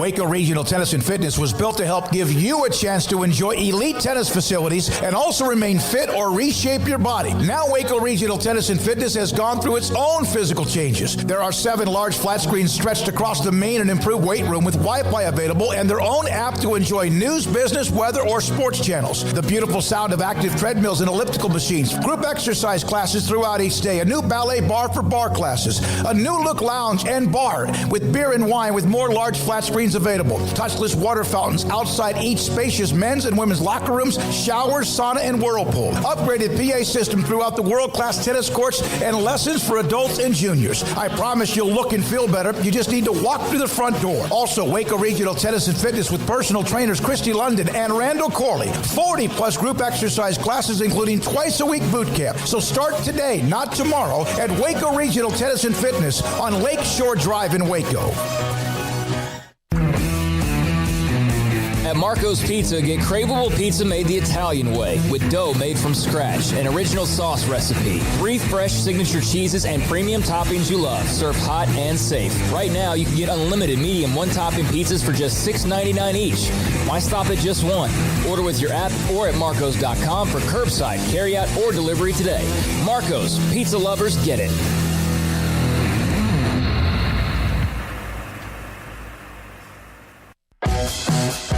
Welcome back to SicEm365 Radio. Have you subscribed to our YouTube channel? Do it today by searching SicEm365 on YouTube.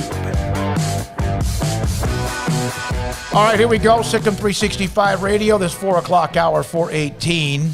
We'll hear from Jon Machota, TheAthletic.com, and the Cowboys at 5. And Paul Catalina's top 5 at 5:55 at the obvious time.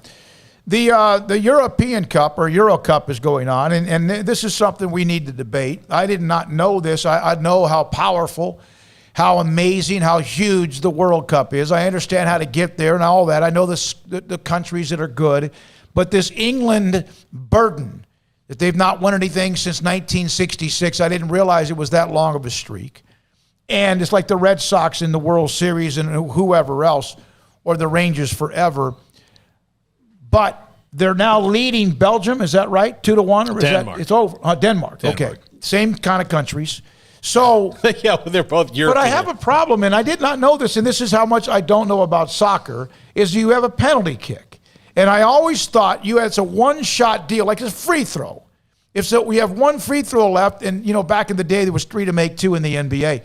So you get a penalty kick, and if the goalie blocks it, or you miss it, but it stays in play, you can follow it up and score. If it's a regular penalty kick, it's not in the penalty kicks of I know. Everybody lines up, but yeah. He has nobody around him. The goalie's by himself. He has the one shot. He makes a stop, and there's nobody there. They're all behind the guy who's kicking. That's not fair. Yeah, okay. Armstrong agrees with me. Craig, what do you think about that? I didn't witness this. I don't even know what y'all are talking about, quite honestly with you. Well, there's a penalty kick because somebody got tripped or flopped. And so the player from England, he kicks it one-on-one with the goalie. The goalie blocked it. It was a great play. The ball ricochets off his body. He's on the ground, and this player can then turn around and follow up and kick it in the goal. There's nobody there to help him. Well, I mean, he should have caught the ball or pounced on it, or I mean, the ball's still live though.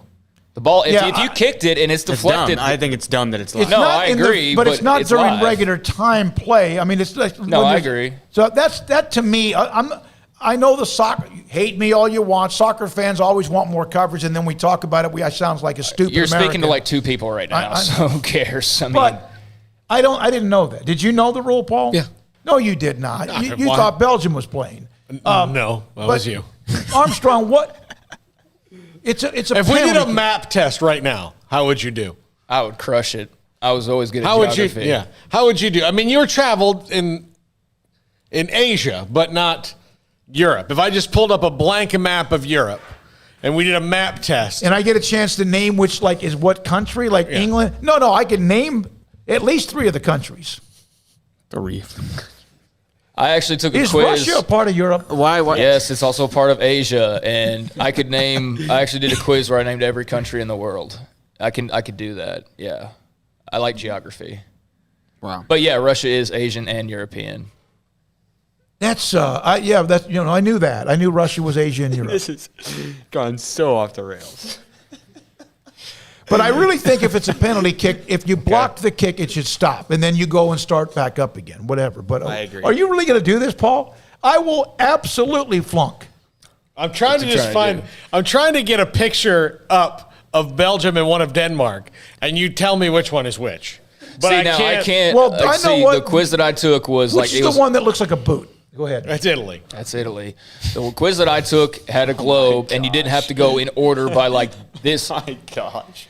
This is the they show the country and you have to guess that country. It's just name them, and I could name all of them. There's almost 200 of them, but I can't look. I mean, I could look at certain ones and know that's Russia, that's China, that's Italy. But then some of the European countries that don't really have a shape to really remember them, those get confusing. Okay. And the worst part about the European part of it is that you used to just say Czechoslovakia or Yugoslavia, and now there's 9 countries inside what used to be Czechoslovakia or Russia. This whole thing called the USSR that broke apart and turned into a bunch of countries. What are we trying to be? Belgium and Denmark is what we're trying to do? Yeah.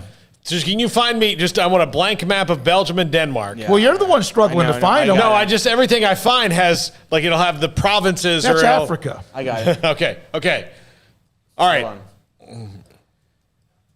You're going to tell me which one. I honestly don't care which one is which. Okay. They both are the same country. You've just offended many people. Yeah.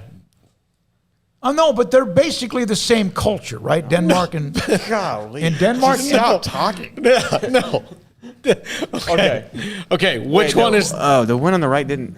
That's an amoeba. That's frustrating. Hold on, give me a sec.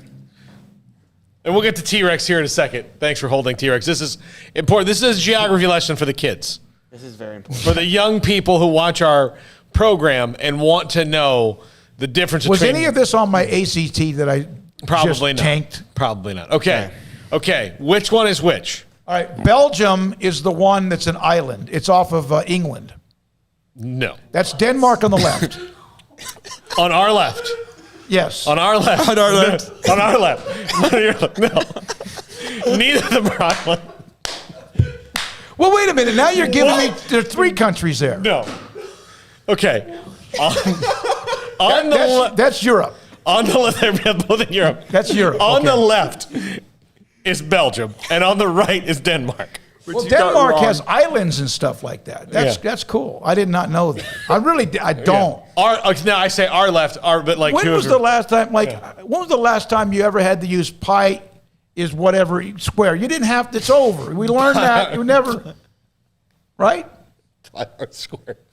What does that have to do with geography? Now you're in geometry. Now you've gone to geography to geometry. Off of England. Belgium is next to France. Okay. Okay. Good for Belgium. They're about Denmark's. Where's Denmark compared? Denmark's next to England, or are they next to? Okay.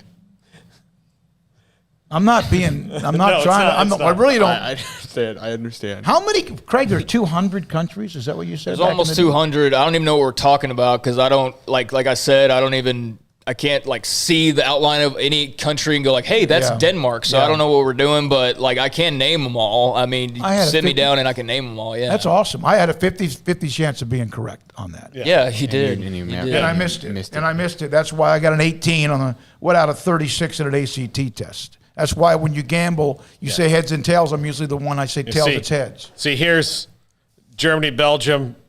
Denmark is right up there. Yeah, Denmark's a little tiny place above. It is an island, basically. It's a peninsula. It's the same. That's the same thing. It's got water around numerous sides. Yeah. All right. Now, Tokyo. Speaking of Asia. Surging COVID-19 cases in Tokyo hit a 2-month high that almost guarantees the Japanese government will declare a new state of the emergency to start next week and continue for the duration of the Tokyo Olympics. The pandemic delayed Olympics a year old in just over 2 weeks on July 23rd.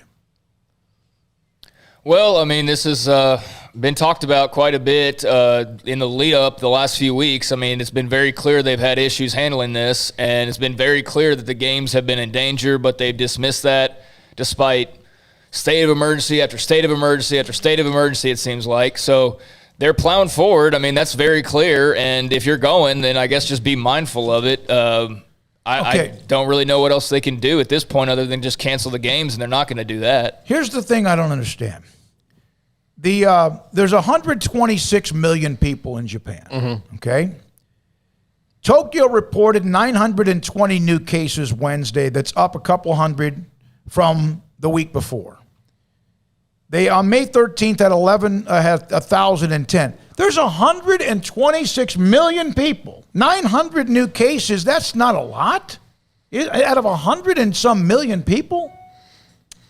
No, it's not. And you know, I do and I do wonder this. And this, I'm asking this in a, you know, I get that like the Japanese citizenry is going to have to be careful and all that, and they don't have the vaccines that we do, and people aren't as vaccinated, especially coming from all around the globe, and you don't want people to get it and then spread. That's the other thing about, you know, they come in, and people are going to come in, even the Olympians are going to come in, and then they're going to leave, and they're worried about spreading it, which is... I don't even know, like, I think... You know, the spread is a concern, but it's more of like the College World Series scenario. I think that's the fear. Okay. Like, okay, you bring all these people together, and then the shot put gets shot right out of the games because all the guys in the field or gals come down with COVID. Like, I think that's your biggest concern if you're the Olympic organizers. And yeah, you got to worry a bit about, you know, the local population, but let Japan deal with that. Like, it's their country, and if they don't have enough people vaccinated, that's on them.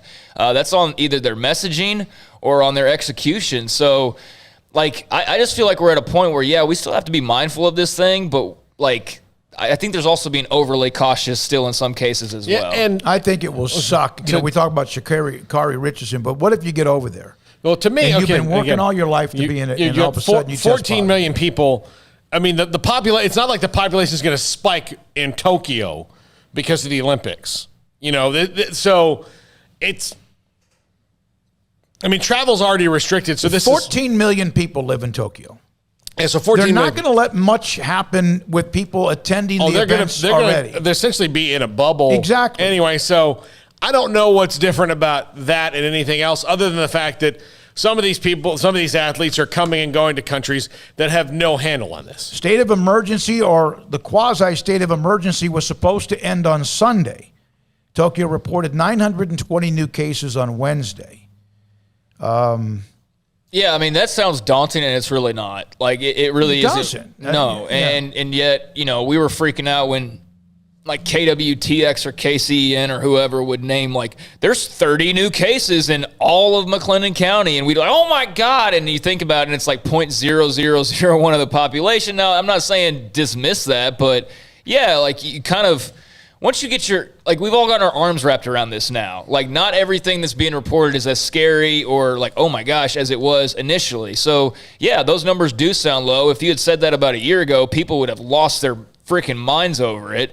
But now you're like, okay, that's not too bad. I mean, again, like, there's two options. You either go forward with the games and you be as precautionary as possible, which is what they're going to do because they already had to cancel it one time and they can't afford to do that again. No, they can't. Or you just... I mean, you plow forward or you cancel it, and they're not going to cancel it. So plow forward and be as safe as possible. Here's a couple of notes. The Olympics pushing ahead against most medical advice. It gets 75%. The IOC gets 75% of their income from selling broadcast rights. That makes sense. TV, et cetera, radio, whatever. And an estimation that they would lose $3 or $4 billion if this particular dates of the Olympic Games were postponed. And also, let's also talk about medical advice. Medical advice is cautious because medical advice is supposed to be cautious. It's supposed to be overly cautious. Like, you can't be a responsible medical practitioner and be like, throw caution to the wind. That's what we do here at Doctor Doesn't Care. No, I mean, that's what doctors are supposed to do. They're supposed to give you the worst case scenario so that you know what you're dealing with, not like, well... All right, you'll probably be, I understand what you're saying about being cautious. They got to cover themselves. The United States, about half the country's vaccinated. About half. Britain's about half. Japanese citizens are at 15% of vaccination. They don't have as many available as we do. So again, we're. But they have 126. They're a country of how many in the United States? 300 and some million now, whatever it is. So. Yeah, I guess Japan's shipping a lot. They have vax. They just are shipping it. Recently they gave a bunch to Taiwan. So I don't know why there's such a low average of vaccinated people. I mean, 15% is terribly low for an island country. No matter how many millions they have, like that should. And you would think too, the Japanese people, as structured as they are, and as kind of like. Respectful as they are of their leadership there and tradition and thing like that, you would think they'd say, hey, go get vaccinated. Everybody would line up around the corner and go get vaccinated. So I'm shocked to hear that the number's that low, 15%. I mean, that's a country that would normally go, like, they would go door to door. Yeah, I would have thought it'd be 75, 80% and very demanding. And this is not to be flippant. This remark is not to be flippant. But even when I lived there, 72 through 70, most of 76, there were a lot of people in downtown Tokyo, whatever you saw, people wearing masks. They're very clean. And there was a smog, and there was some of that pollution, whatever, at the time. So I guess in some ways they're just kind of used to that, doing that. They're used to wearing masks. Yeah. They wear them on the subways all the time. Yeah. They don't do it just when, just for fun or when the COVID virus hits. They've been doing that for years and years and years. You can look at any Japanese sporting event. You're going to see, no matter what day of the year it is, somebody in the crowd's wearing masks. It's commonplace there. Nobody flips their lid over it. Like, why are you doing that? Or any crazy nonsense in that way. But, a big part of the reason why they do that is respect, because they actually respect one another in Japan, unlike in this country. And so if you've been sick recently, you wear a mask. If you had the flu recently, you wear a mask out of respect to the people on the subway or in your office, which is what the whole mask thing has been to begin with, was a respect thing. But that's what they do. They're that cautious. So I don't know. I'm just surprised hearing that the number is that low. Well, they also know that, look, they're on an island, and most of the infectious diseases that happen in the world come from China and that area of the world. So they're going to get that first. Like, before we get it, they get it. So they're very respectful of viruses and outbreaks and things like that. Also from TJ, he was talking about the problem is people trusting a rushed vaccine. That's from TJ. That's a text from TJ on it, whether that's a problem in this country or a problem in other countries.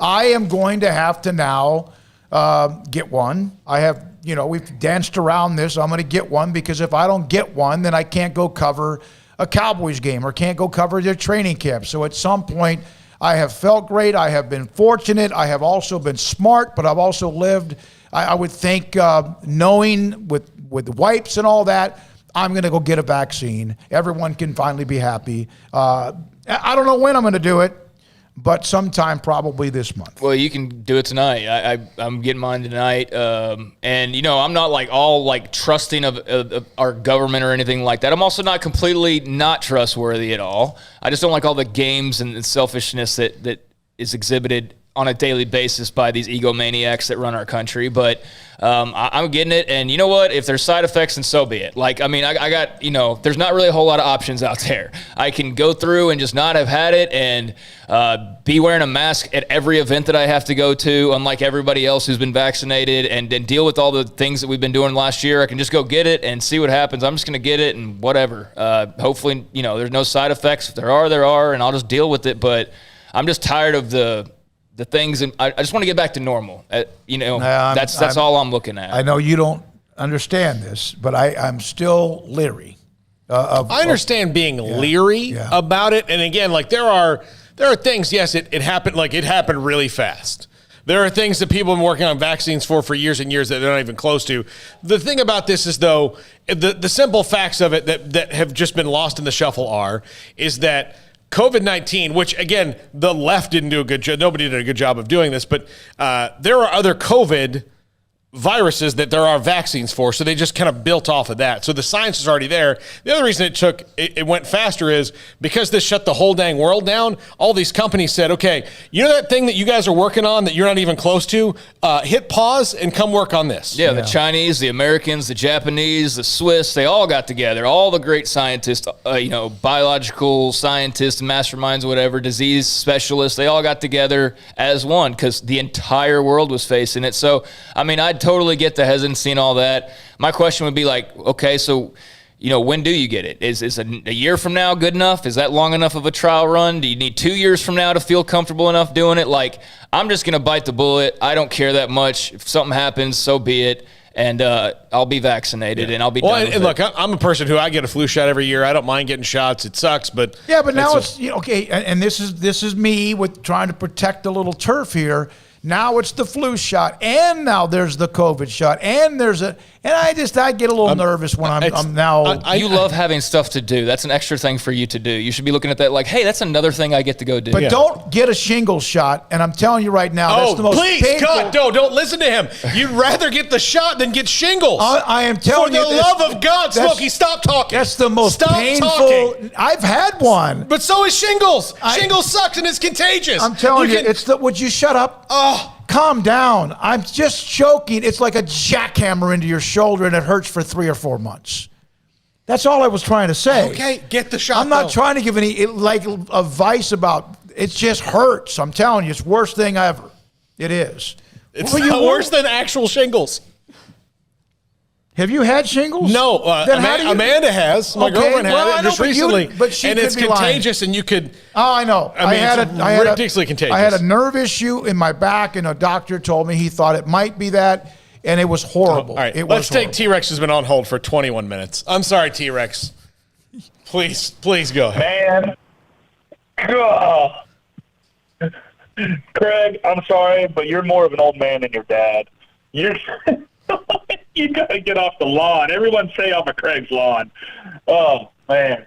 We went from penalty kicks to COVID percentages, which is like 1/10,000% of the Japanese population, to now talking about shingles vaccines. Man, SicEm365 Radio covers all bases of news, and I love it. Anyways, to your point about the penalty kick thing, I don't see that, and I get why it's complicated. I mean, the goalie makes his dive, but that's no different than a one-on-one shot in regular play, and the goalie makes a save, and another player follows up and kicks it in. And it's no different than shooting your second free throw, getting a rebound, and putting it back in. So rules are the rules. I don't see any problem with it. But on to things that actually matter. Sorry, soccer fans, but things that actually matter. All Big 12 list, I think that it is a great list. I like only seeing 2 Baylor players on there because that's going to piss off our locker room and motivate those guys come September 4th and so forth and so on. and those guys are going to prove to the world who really runs the Big 12. Iowa State can have all the players they want on there. They can't even win a conference championship in like 90 years. So all the players on the Big 12 list ain't going to help them anymore. So Sic'Em Bears, I think Ebner got snubbed, but that's okay. And you know what? We'll see where Ika ends up at the end of the year and then a couple other guys. Who knows? End of the season, we might have every position covered from punter to quarterback. But we'll see what happens. Polls, I don't put much, snub into polls. They are what they are. They're just a bunch of news people, media members. All due respect to you guys, but it's all based on opinions. So we'll see what happens at the end of the season because that's what really matters. Preseason awards are just for people to put in their locker room, either for motivation or to make themselves feel good. Sic'Em Bears, get your shingles vaccine. Don't get shingles.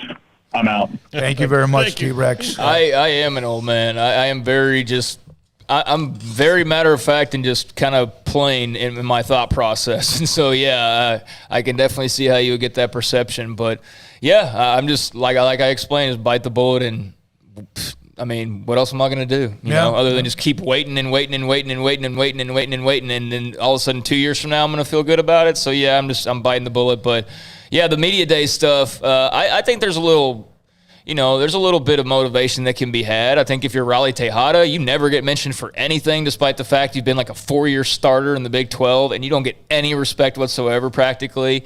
If you're anybody on that team, not the two that were mentioned, I think you got a little bit of motivation. And I just think in general that, once we see the voting released, I'd imagine Baylor's going to be 6, 7, 8, probably somewhere in that range. That'll be a little bit of motivation. Like, I think there's a good team waiting in the wings, and if they just let these little bits of disrespect add up a little bit and further fuel them, I don't see any problem with that.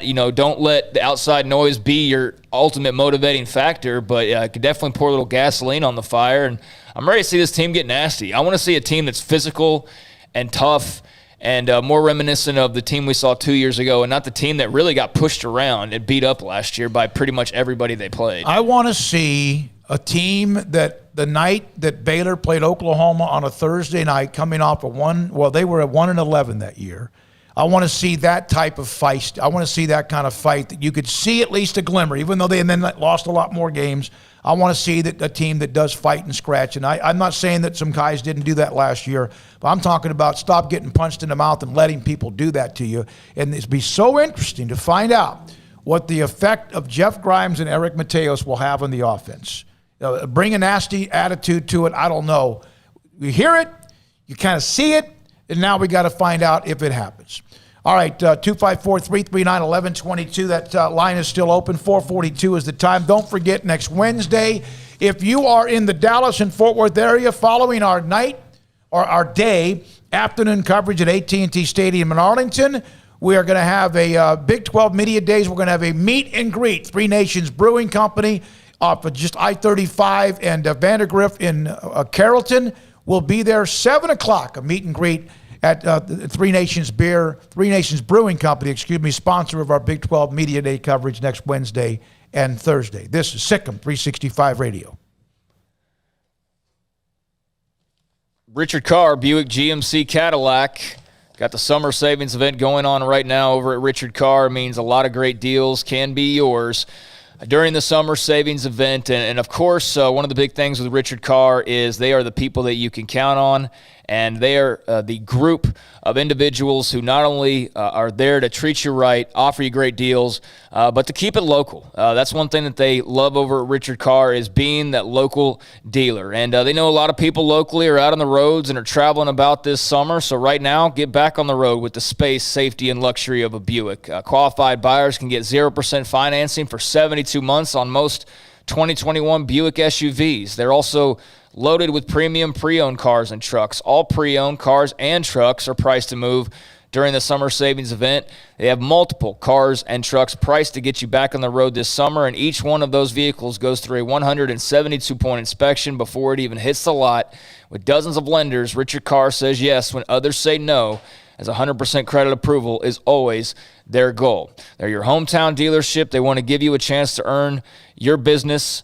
with great prices, free oil changes, and superior service after the sale. Free oil changes on new cars and trucks, by the way. So come by, take a test drive, or contact them, set up an appointment. They can bring the test drive to you. It's a summer savings event going on all month at Richard Carr. Parenting is full of surprises. You never know what to expect. So after our son was born, I called my Texas Farm Bureau insurance agent to set up a life insurance policy in case something happened to me. Sawyer is now 2. And we'll soon have a sister. There's no one else I would trust with protecting my family. Stop by and see our agents at one of our 3 McLennan County locations. Coverage and discounts are subject to qualifications and policy terms and may vary by situation. At Ideal MRI, we feel blessed to be a part of the Waco community. We're a small family business right here in Central Texas, and our goal is to bring down the cost of healthcare while maintaining high quality. At times like this, the cost of healthcare has never been more important, and unfortunately, significant illnesses and injuries still occur. That's why Ideal MRI is open and here to serve you through the difficult time. We offer premium MRIs just like a hospital with state-of-the-art technology and specialists, but you'll pay less. Sometimes thousands of dollars less, whether you're using insurance or not. At Ideal MRI, we accept most insurance and there are no hidden costs. Even offering financing if that's needed, everything included in the price, and you'll not get something as a surprise in the mail later on. If you need an MRI, ask your doctor about Ideal MRI. They'll know. You can schedule an appointment safely from home online in minutes at idealmri.com or give us a call, 833-IDEAL-MRI, idealmri.com.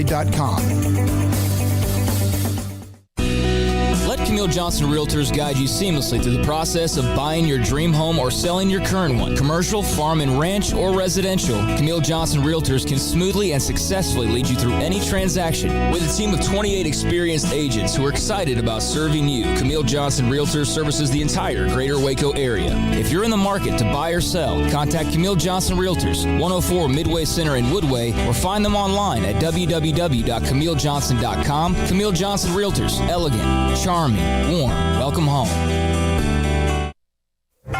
Boots add protection. Good boots help you climb better and move forward faster. And when your son or daughter steps into the boots of a U.S. Army officer, they also learn how to lead.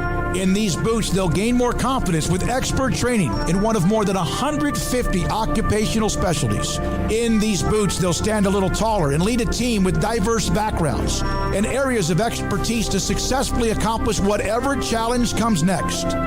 In these boots, they'll earn respect with valuable experience from day one that will give them solid footing for success into the future. Highly qualified candidates who earn a spot on our team can receive comprehensive health care coverage, college tuition assistance, and a bonus of up to $40,000. See all the things your son or daughter can achieve in our boots at GoArmy.com. U.S. Army Waco Recruiting Company, 254-598-8131 or 254-776-1543. I hate my job, but I don't mind getting up in the morning. I dread each day, but I can't wait to get out of bed. You ask me why, and what I'll say to you is true. Well, you can get breakfast tacos at Rudy's Barbecue. Scrambled eggs and brisket, they ain't fooling around. Salsa drap, son, they're the best in town. Barbecue for breakfast, yes, it's true. Put a smile on your morning at Rudy's Barbecue. Next in line. Welcome back to SicEm365 Radio. The SicEm365 Radio app is sponsored by Alan Samuels Dodge Chrysler Jeep Ram Fiat in Waco. Your friend in the car business at Loop 340 and east of 84. Come by. Let's be friends. All right, a couple other notes in sports, 254-339-1122. We mentioned the all Big 12 football team, but we haven't. I'm not going to go over every single player. We mentioned the superlatives, but quarterback Spencer Rattler, Oklahoma. If you're Brock Purdy, you go, hey. Yeah, I mean, just like what T-Rex was talking about, I'm sure Brock Purdy and Matt Campbell will use that as some sort of motivation. Running backs Breece Hall and Bijan Robinson, Iowa State and Texas. Which running back? Kennedy Brooks missed last year. He opted out.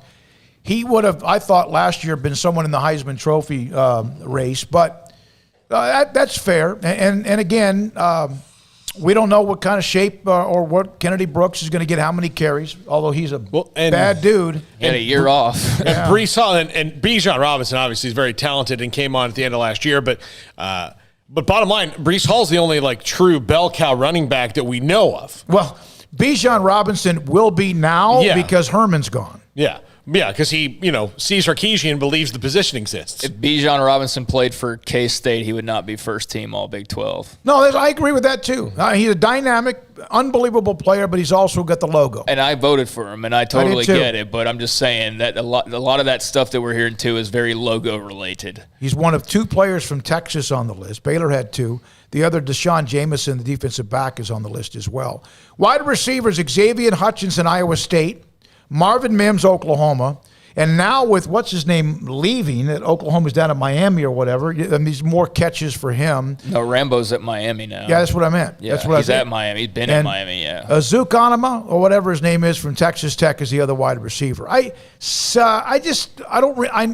Maybe I should remember him. Those were my 3. I mean, there's not a lot to remember from Tech, but I definitely remember him. He was one of their better players. And Mims was fantastic. I mean, he could be sensational this year. He's just a sophomore. He could be ridiculous. He was a touchdown machine last year. And then Hutchinson, I mean, that's a lot of that's just his career and his stats and what he did last year. Big, tall receiver, too. I actually think there's kind of a weak crop of wide receivers, honestly. I think Mims is clearly a dude. And Hutchinson's good and Easy's good for Tech. But, there's not – 3 stud wide receivers at the top that just jump out like the old days of the Big 12 when you're like, hey, there's at least 3 Baylor guys to choose from. Who's the best wide receiver at Texas? I mean, that's the thing. It's Josh Moore, who catches 1 ball every 4 weeks for a touchdown. That's pretty much your options. There's not a lot of great options. If you had to go 4 wide receivers, would R.J. Sneed be in the discussion? I mean, he'd be in the discussion, I guess, by default because, again, I think it's a really weak crop of wide receivers. There's no Des Bryant. There's no – I mean, Mims is the star, in my opinion. But, yeah, I mean – but what did RJ really do? Dude had barely over 500 yards receiving last year. So – I mean, if you think the offense is going to be better, I think his numbers will jump. But I also think that Tyquan Thornton could see way more of a jump, or that potentially a younger receiver could be the leading receiver. I don't think it's automatically RJ. All right, Kohler, that to me was a given. I wonder if anyone voted for any other tight end on the first team than Charlie Kohler. If you did, you're insane. Well, yeah, who are you? And they didn't because he was unanimous, and I think he was one of the only unanimous picks. You did skip over the fullback spot, which I'm glad that I learned there was a fullback in the Big 12. It's always going to be Oklahoma, too, yeah, isn't it? It's the dumbest thing on the first team that they do. What are we in the 1980s still?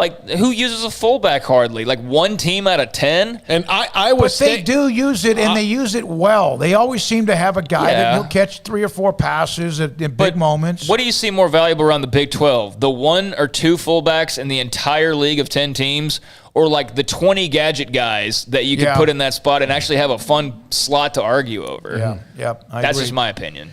Iowa State with Downing and Newell on the offensive line, Oklahoma Hayes, and then the transfer Wanya Morris on there, and Josh Sills from Oklahoma State. Dawson Deaton Tech. There's 6 offensive linemen, 5 of them play.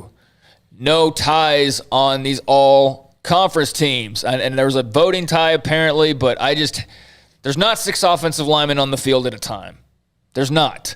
There's not 7 defensive backs unless you're doing a crazy deep. But I just hate that because there should be 11 and 11. That's what football is. It's 11 versus 11. Now, if it's 13 because you've added an H-back spot or something like that for these different offenses, I get that. But when it's just straight up fullback, quarterback, running back, and you have 13 guys, I hate that. Then it should be quarterback, H-back, 1 running back, because most of them do 5 offensive linemen, and there you go, right? Yep. And I think you get to 11. Also, I'm going to go over the special teams in a moment, but defensive line, Winfrey and Thomas from Oklahoma, Mathis from TCU, and Stills, this is Dante, that his older brother, which is the one that dominated Baylor, and then also Will McDonald at Iowa State.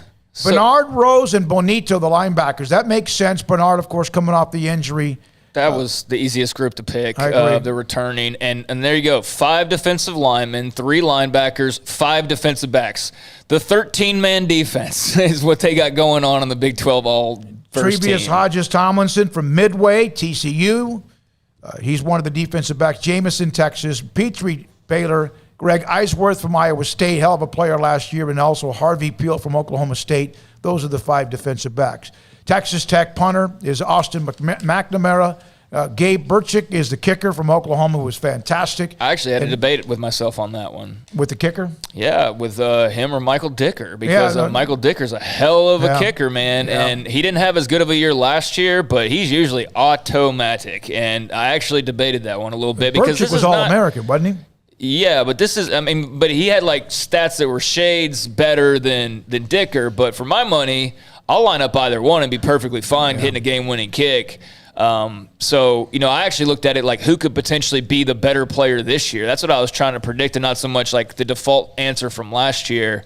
But Burkich, he makes total sense. But, also I'd like to point out that most every year the kicker is going to be from Oklahoma. Yeah. In the Big 12. You Extra go back points to and all that, yeah. Austin Seibert and all that, the kicker's going to be there because Bob Stoops and now Lincoln Riley invest in that. And there are still coaches around the country that kind of treat kicking as an afterthought. And, if you look, I guarantee you, if I went back to all the national champions of the last 30 years, 20 or more of them had one of the best 2 or 3 kickers in the country. In the country? In the country. Yeah. I promise you that. I would take that. I don't think there's anybody who had a totally bad kicker that ever made a national championship game, because I just don't see how you possibly could, unless you just did like a, who was it, like Jeff Hume was like didn't kick a field goal until like game 9 of the season. That unless you did it that way, you were just so good you never had to kick field goals. But yeah, if you did, regularly, and you were one of the better teams in the country, then I bet your kicker was pretty stinking good, most likely. To me, a special teams, and Paul, you mentioned the Midway thing. If I'm a high school team and I'm up 47-3 in the third quarter, and I know you could score quickly or whatever, I want field goals attempted. Even if you miss them, I want them attempted at some point. I just think that you can never underestimate that, and obviously in college football as well. How many games would Baylor have won with better field goal kicking over the last 5 years? Well, and they won 2 or 3 with the year kicking. They went to the Sugar Bowl because of the kicking, even though it was sporadic at times. Or and if it erratic. had been more like it usually was, then they don't go to the Sugar Bowl. They're not playing for a Big 12 championship. So that alone lifted them to a Big 12 title appearance. Just the kicking lifted them to a Big 12 title, or in part led them to a Big 12 title appearance and a Sugar Bowl appearance. Kicking matters, and it ticks me off when I see people that don't take it seriously. Drives me nuts. You trot out a guy who can't be consistent from 32 yards. That's bad coaching. That's what that is. It's a huge deal, man, and it's kind of like a relief pitcher in baseball. If you don't have a good one, you're going to lose games you never should lose. When we come back, the 5 o'clock hour, Jon Machota, DallasCowboys.com. Paul's top 5 in an hour from now. Hayden, Emma, Jack, and Armstrong in the studio today. David and Paul and Craig. David Smoak, Paul Catalina, and Craig Smoak. SicEm365 Radio. Waco Custom Marketplace. I tell you what, I hope you had the grill going or whatever it was, the barbecue pit. You had it going over the weekend for 4th of July, and I hope you also went and got your product, whether it's tri-tip or brisket or sausage or chicken, and, of course, beef in any particular way like steaks on the grill. Waco Custom Marketplace is where you can find customized orders of what you want, whether it's beef, poultry, or pork, and seafood as well. They got Norwegian salmon that's absolutely delicious. You can smoke that, or you can try to put it on some sort of a grill where it doesn't stick. It is fantastic. Very light, but very tasty as well. Waco Custom Marketplace also with a bakery. Every single day they bake fresh baked bread and kolaches. And I noticed in their freezer section off to the left when you walk to the front door, they've got bags of kolaches that they've cooked that weren't sold, but they're fresh, and they freeze them. So you can take them out and use them or cook them as you want and enjoy. Waco Custom Marketplace, your hometown grocery store at 425 Lake Air Drive in Waco. From the first workout to the last practice, sports is an incredible challenge. Hi, this is Dan Ingram with the First National Bank of Central Texas, and we're proud to support each athlete, every parent, and our educators. From families, small businesses, to the biggest industry, we're here to help. With remarkable products like instant issue debit cards free at all of our banking centers, we've got banking ideas that fuel big dreams. The First National Bank of Central Texas. Familiar faces making local decisions. Member FDIC, Equal Housing Lender. Southwest Sports Medicine and Orthopedics, the team physician of Baylor Athletics. Our doctors specialize in the diagnosis and treatment of any and all sports-related injuries. Celebrating over a decade of service in Central Texas, our doctors are equipped to handle a wide range of issues, whether it's your foot or ankle, orthopedic spine care, your hand or wrist, knee and shoulder pain, or if you're in need of our arthritis or total joint clinic. Come see us at the new Baylor Scott and White Ted and Sue Getterman Sports and Orthopedic Center. Trust the doctors at Baylor Trust, Southwest Sports Medicine and Orthopedics. Our goal is to get you back in the game. How did Edward Jones become one of the biggest financial service companies in the world? By not acting that way. Financial strategies, one-on-one advice, it's a big difference. And that's why Brad Wilson, your Edward Jones financial advisor, makes sense of investing. Experience the difference for yourself. Brad Wilson, 250 Sharon Drive in Woodway, 254-776-4337. Edward Jones, member SIPC. Did you know that 1 out of every 4 men have symptomatic low levels of testosterone and don't even know it? And if you think you're too young to worry about it, guess again. Low T levels can make you feel tired and grumpy, cause weight gain, and wreak havoc on your sexual desire and performance. Petty Clinic Low T can set up same-day blood screening and results, so if you're tired of being tired, I challenge you to man up and Google search Low T Waco or go online pettycliniclowt.com. It's a private clinic with an atmosphere catering to men. Affordable, only $150 a month, includes lab work, office consultation, testosterone injections, follow-up visits compared to $395 a month in Dallas or Austin, and you don't have to fight the traffic. Petty Clinic Low T is board-certified physician consultations, will provide the best form of brand-strength testosterone available. Contact Petty Clinic Low T today, just off Highway 84 and Old Hewitt Drive in Woodway. Petty Clinic Low T, helping men become the high-performance men they deserve to be. PettyClinicLowT.com or Google search Low T Waco. Riverbend Liquor and Wine has their easy-to-access drive-thru open and convenient and clean in-store location on the corner of Lakeshore Drive and North 19th Street in Waco. Riverbend Liquor has the best and most extensive variety of craft beer selections in Waco, and Balcones whiskey, including single malt, pot still, baby blue, rye, brimstone, and the all-new lineage in stock. Riverbend Liquor and Wine, family-owned and operated, and a hidden gem in Waco on Lakeshore Drive at 19th Street. And find out more on Facebook and Instagram. Stepping into the boots of a U.S. Army officer can add confidence and leadership skills to your son or daughter's career path. See all the things they can achieve in our boots at GoArmy.com. U.S. Army Waco Recruiting Company, 254-598-8131 or 254-776-1543. Welcome back to SicEm365 Radio. It's time for our weekly segment with Jon Machota of The Athletic. Just a sneak for Prescott, and he's in. Touchdown.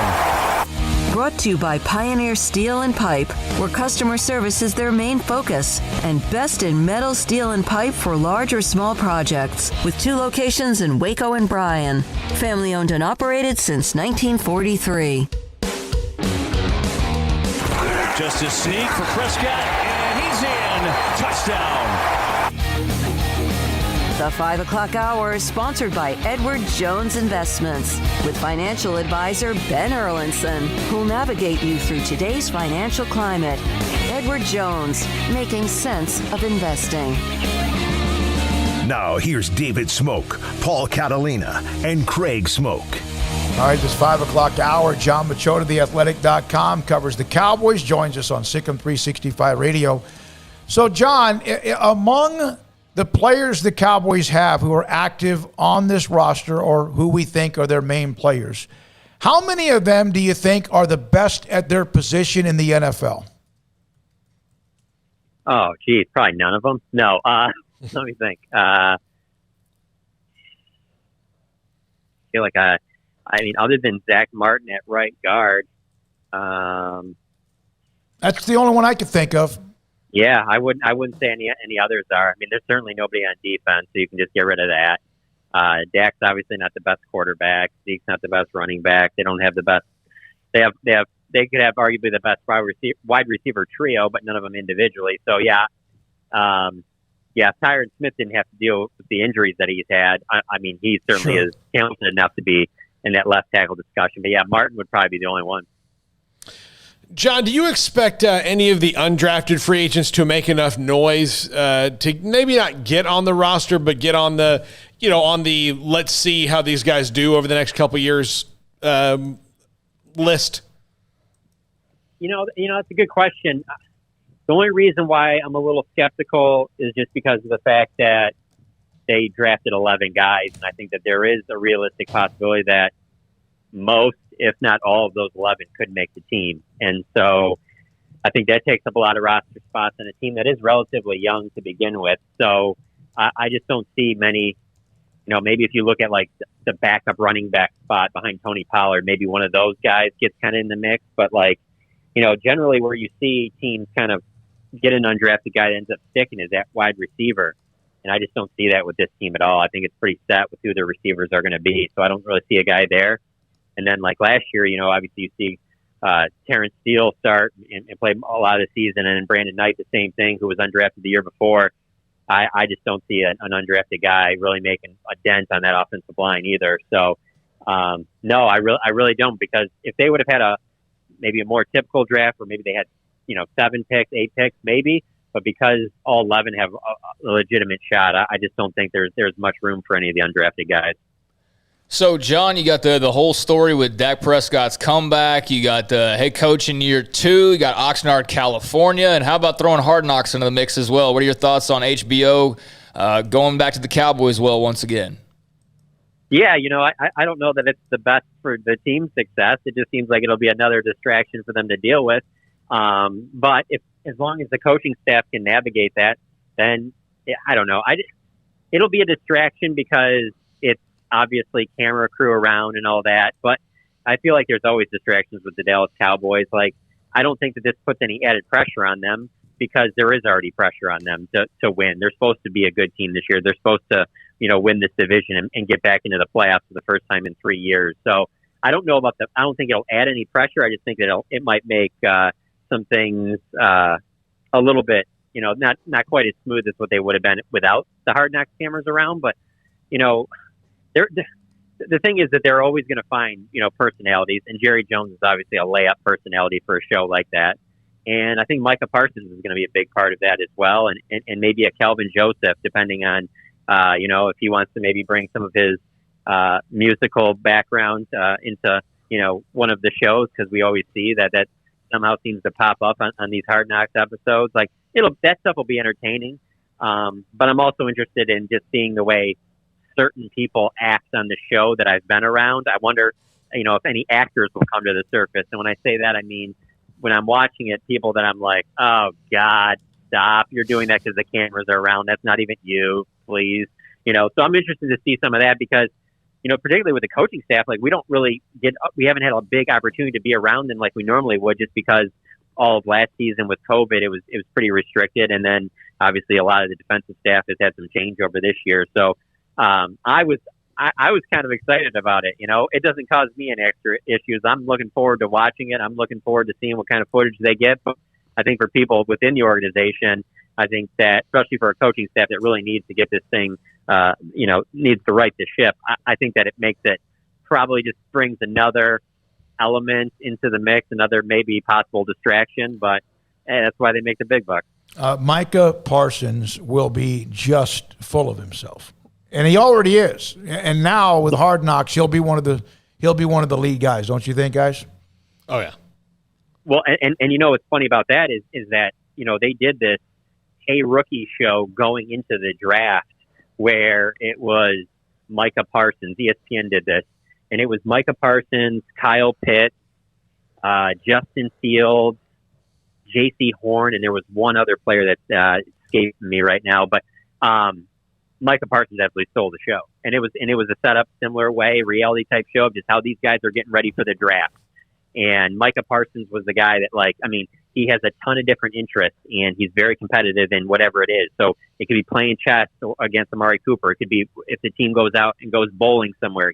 He taught himself how to be a pretty excellent bowler. Like, he'll be in the mix in any of that stuff. So that'll be interesting, because I don't think he would shy away from the camera, because he certainly didn't in that show.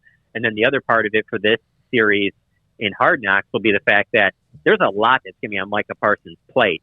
And so there'll be storylines there with how he's handling all of that and what the transition is like for him. You know, that's the thing. Like, Hard Knocks, people think, okay, it's going to be, you know, it's going to be about all like the star players. Man, Hard Knocks does a lot of teams where you don't even see very much from the star players in them. Like, there'll obviously be some Dak stuff and things like that, but that doesn't mean that he'll be the leader of Hard Knocks and be the face of it. A lot of times it ends up being a rookie or a guy at the bottom of the roster trying to make the roster and hang on. Or it's some guys that don't make the roster that are on the bubble and things like that. But yeah, Micah Parsons would be my front runner if I was picking right now for who's going to be the star of that show. Outside of Jerry Jones, of course. Sure. Yeah, you would think, though, I mean, so many coaches are superstitious. I don't know if a team's been on Hard Knocks and then been really good. They haven't really. I think the Jets, the one year they did it with the Jets, I believe they made it to the AFC Championship game. I could be wrong in that. But then again, I mean, part of it too is that they generally don't have good teams on there, because just look at the criteria. Like, you have to have, it can't be a first-year head coach, so that automatically eliminated the Jags, because that would have been interesting with, you know, the whole Tim Tebow thing and Trevor Lawrence and Urban Meyer and that. But so you got that eliminates you. But then the other thing is that, to be on it, you have to miss the playoffs 2 years in a row. So how many good teams, like when you sit there and if you like made a list of like who are the good teams in the NFL right now, how many of them even miss the playoffs 2 years in a row? They might miss the playoffs once and then they make it the next 3 years and maybe miss it once again. But to miss it back-to-back years, that right there is eliminating all of your, you know, Steelers, Ravens, Patriots, you know, Packers, you know, for most of those years with the Saints. You know, a lot of those top teams, obviously recently now with the Chiefs and that, aren't going to be part of Hard Knocks because of that, because you don't have to do it if you, you know, like I said, if you made the playoffs, you know, every year or every other year. So it kind of weeds out the really good teams. And I also believe, though, even if they did this, you know, 5-part series on the Patriots in some of those years when they were really good, I still think they would have had their ultimate success. It just, you know, Bill Belichick, it would have caused him a little bit more obstacles in the offseason. But I think the type of teams that they get on there lends itself to not generally be the teams that make deep playoff runs. John, what is the timeline right now, as best you understand, in regards to Amari Cooper? Do you think he'll be ready for Oxnard, or is that something that could drag a little bit into like week 2 or week 3? Yeah, in terms of him, you know, hitting the ground running, like on the very first day doing everything, I doubt that. I just not necessarily any setbacks or anything like that, but just the way that the Cowboys generally operate. When it comes to a guy that's coming off of an off-season surgery or an injury, they usually err on the side of caution. And so, I mean, I think he'll be out there. I just think what will happen is early on, you'll see him doing a lot of like individual stuff off to the side, and he probably won't be a full go in every like team drill, but he'll probably work in. But, you know, I've heard nothing that makes me think he won't be ready for the start of the season. And frankly, I don't think anybody should care if he participates in any preseason games. I mean, you should know by now what you have in Amari Cooper, and if anything, it kind of helps you give more reps to guys like maybe a Simi Fehoko, who could be a big-time contributor for you if, let's say, one of those your star receivers go down. Maybe it gives more opportunity to Cedric Wilson or Noah Brown, or maybe, like, you know, Paul, you mentioned the undrafted guys. Maybe some guy gets more playing time in the preseason. Maybe you can get some looks with the ones just because of that. So I don't think that there's any reason to be worried about his availability for week 1, but, you know, don't be alarmed when you see after that first practice that, yeah, you know, Amari Cooper was limited or just worked off to the side with athletic trainers. How much do you expect to see Tyron Smith really go in camp? I expect to see him out there probably what he normally would do, which, you know, he's going to have – that was always the thing with Jason Garrett, is that, you know, these veteran guys over – you know, they've been with the team, been major contributors for an extended period of time. There would just be those days where you're like, oh yeah, this guy isn't going today, whether it be a Zach Martin, a Tyron, a Jason Witten, you know, Romo, whatever. I think that's all you're going to see. You're going to see him get his mandatory, like, you know, veteran days off, things like that. The only thing though the only difference that stands out to me though, looking at this year's training camp schedule compared to some of those under Jason Garrett is Jason Garrett often would go 3 days on, 1 day off. And that's changed this year. I mean, they only have 12 practices, and there's very rarely where they're going more than 2 days. It's usually 1 day, 2 days and then an off day, and then 2 days and an off day. So I think that they're going to get a lot of rest in between. So I just don't see a reason that Tyron can't go for the majority of it, because again, like, even though it's full pads, they're not always tackling to the ground, doing that, things like that. But he also needs to be out there because they need to build the cohesiveness of this offensive line back up, just because it's been so long since this group has all played together as five, playing together as one. And so I don't think he's going to play a lot necessarily in the preseason, but I think he should be a regular participant in training camp. I don't see any reason that they need to hold him back now. Now, I know that that there seems to be maybe a lean towards Ezekiel Elliott having a bounce-back year. Obviously, last year, a lot of things, offensive line, fumbles, whatever else. But the Tony Pollard, and a lot of times we fall in love with a guy with his quick strike, and he obviously gave them that last year. But they combined for 80% of the rushing yards Dallas had a year ago. But Pollard had 101 touches compared to Ezekiel's 244. It's not a surprise that Zeke would have 2.5 times the carries. But do you think that this year there could be a little bit of a change with the numbers of how much Pollard gets it as a running back? I really don't think so. I think that if you see the numbers go up for Pollard and the touches, I think that he would be involved more in the passing game. And if everybody is healthy, which we know probably won't happen just because of the nature of professional football, but if everyone's healthy, I just don't see a lot of room for him, because you're also getting Blake Jarwin back, and Dalton Schultz emerged last year. And if Ezekiel Elliott's healthy and running well, they're not going to take him off the field. He's going to be on the field for, they'll take him off for a breather here or there, but that's not going to lead to significant time for Tony Pollard. Where Tony Pollard really comes into play is if Zeke gets banged up or isn't effective, or if you have some of these receivers go down and they have to mix up some stuff on the offense to where you might see maybe Tony Pollard get a little more touches in the slot and things like that. But if things like, if everyone's healthy and they're running the ball well and they're winning football games, Tony Pollard could kind of be the odd man out, just because there's so many proven weapons on this offense. And if they're all healthy, there's only one football. There's just, not enough to go around. But if Ezekiel Elliott's healthy and playing well, there's just no way that they're going to take him off the field. Mike McCarthy has said as much and shown as much since he's become the head coach, and Kellen Moore has done the exact same since he's been offensive coordinator. Is he trimmed down? Can you tell? You get to see him enough? Because he did look like he was a little bit puffy last year.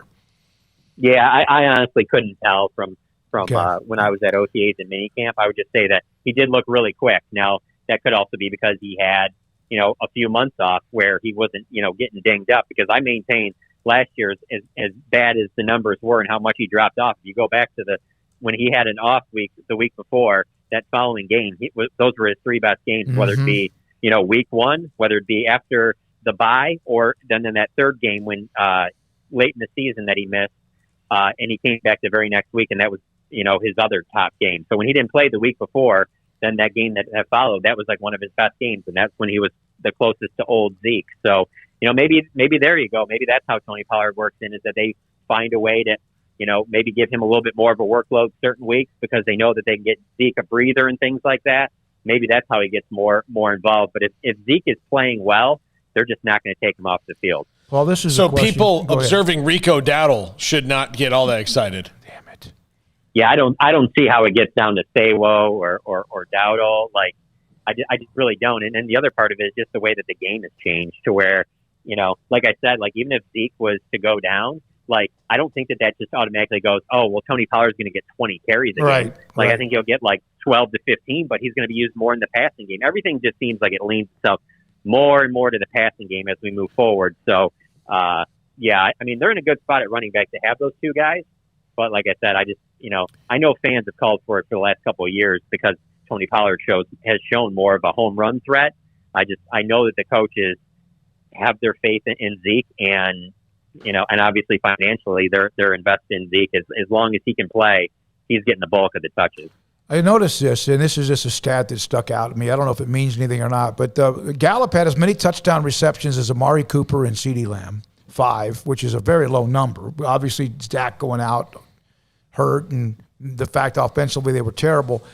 But Michael Gallup catches 52.7% or 56% of the passes thrown his way. That's a really low number. Now, he's made some spectacular plays. How much of that is his route running? How much of that is his drops? And how much of that is something else? It's probably a little bit of all those things. I mean, I would say, when like he makes plays and things like that, like I don't think it's the most natural way. Like it doesn't look like the most. He gets the job done in his own certain way, but I don't know that he's like a Des Bryant or something like that, where it just looks like perfectly fluid. He can contort his body. He's got a good sized body, and then obviously the fact that he's got some great athletic ability. But I don't think any of that stuff would be an issue if, let's say, he was the number 2 receiver or maybe even the number 1 on a team. But he's like the 3rd receiver on the team, and there's games where I feel like he's like the forgotten man. And he's good about that. Like he's not a guy to go in the locker room after and be pouting about not getting touches. Like it's pretty surprising that with the ability he has that he's never been like that. And I don't think anything's changing this year. I think it'll be the same exact way. I think that there's going to be weeks where you barely hear Michael Gallup's name, and then there's going to be a game where he has like 2 or 3 touchdowns or a touchdown in like 150 yards. And to be honest with you, if you're a Cowboys coach or a Cowboys fan, you should be pretty happy about that if that's your number 3 guy, especially considering you pretty much know what you're going to get out of Amari Cooper. It seems like he's a walking 1,000 yards. And then CeeDee Lamb, I mean, I think it's just scratching the surface. I mean, CeeDee Lamb's best football might not even be played for another 2 or 3 years with everything that he can bring. So if not being able to get Michael Gallup more involved is probably a good problem to have. Thank you, John. Appreciate it. Jon Machota with us on Wednesdays at 5 from TheAthletic.com covering the Cowboys. A couple of national stories. Actually, not national, but just stories that Roger Federer was swept today in the Wimbledon quarterfinals.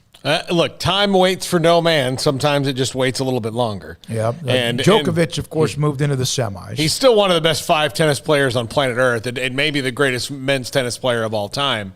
But I think he is that. Yeah, he's that. So, again, it's, there's guys that are younger. And look, Djokovic and Nadal aren't exactly young guys when it comes to athletes. They've just, they're at the pinnacle of their sport right now. But, yeah, it's I mean, getting swept at Wimbledon for Roger Federer is pretty shocking, given how he's dominated that tournament many times in the past. He and Nadal have 20 Grand Slam singles titles. I believe that's singles.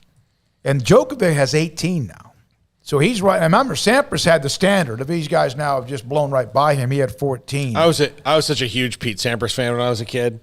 I loved Pete Sampras. He was everything you wanted an American star to be, because he was good. He was really quiet. Like he didn't, he just was Pete Sampras. I mean, and again, there's the whole generation of people who won't know anything about Pete Sampras because he was kind of a boring. Yeah, he was. I mean, like he was a Tim Duncan-esque superstar. Yes, he was very much a Tim Duncan. But, and then he retired, and you never really heard much about him after that. He married the girl from Billy Madison, and that's it. Yeah, he just went off into retirement. All right, we've got a game being played over here. Craig is doing the 197 countries, and how much time do you have left? 5 minutes? Can you pause it? I got 5:36, and I've gotten 169 out of 197. All right, you keep doing that. Let's see if you can come back and see if you can get those last 29 or so. Here's a note on NIL coming up. Degree Deodorant has signed 14 athletes to endorse their product starting this coming school year. We'll tell you 3 of them are volleyball players at Texas. A lot of them are women's sports. And this is SicEm365 Radio. IdealMRI.com, saving you hundreds, if not thousands of dollars. How? Their MRIs cost $497. The average MRI cost $1,100. And so right there, you're saving more than half.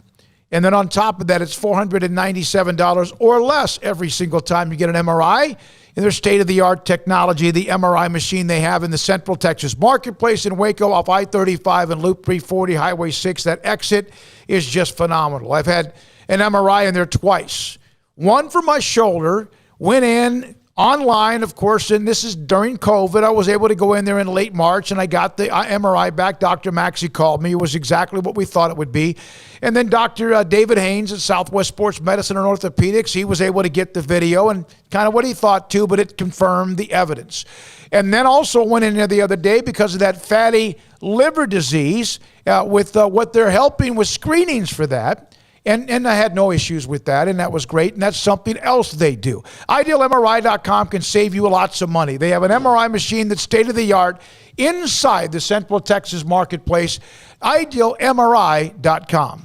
Allen Samuels is celebrating Jeep Freedom Days. It's an exciting time for the Jeep Cherokee and the new Grand Cherokee. Built tough as nails and able to stand up to any challenging off-road trails or city roads, travel with the innovative technology to meet your lifestyle. Jeep, a great SUV. Allen Samuels, the award-winning customer service Central Texas dealer, the best place to get your next SUV. Located at 201 West Loop 340 or visit them online at AllenSamuelsDCJ.com. Allen Samuels is your friend in the car business. Come by. Let's be friends.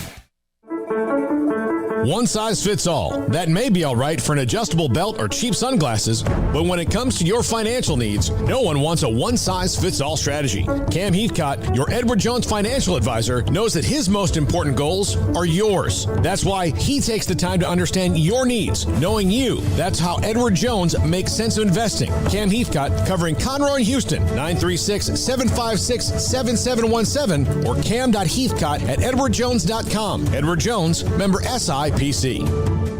With so many companies and policies out there, it gets so confusing shopping for insurance, and I never know if I'm getting the policy that's right for me. Luckily, I met the team at the Niche Group Insurance Agency. With the Niche Group, you can go to one company and get access to coverage options from many insurance carriers, and you get to speak to a real person about your specific coverage needs. With the Niche Group, I know I'm getting the right coverage at the right price. If you need insurance, talk to the experts at the Niche Group at 1-800-258-8302. You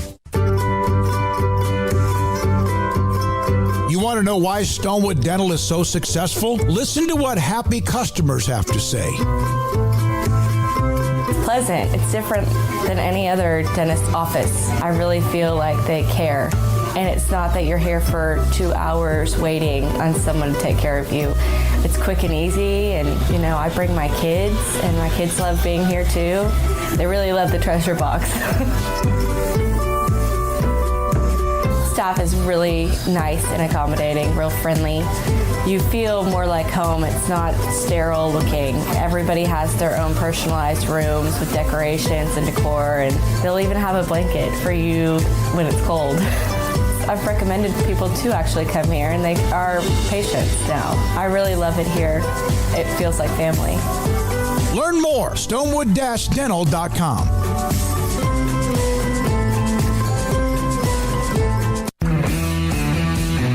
At Marco's Pizza, get craveable pizza made the Italian way with dough made from scratch, an original sauce recipe, 3 fresh signature cheeses, and premium toppings you love, served hot and safe. Right now, you can get unlimited medium one-topping pizzas for just $6.99 each. Why stop at just one? Order with your app or at marcos.com for curbside, carryout, or delivery today. Marco's, pizza lovers get it.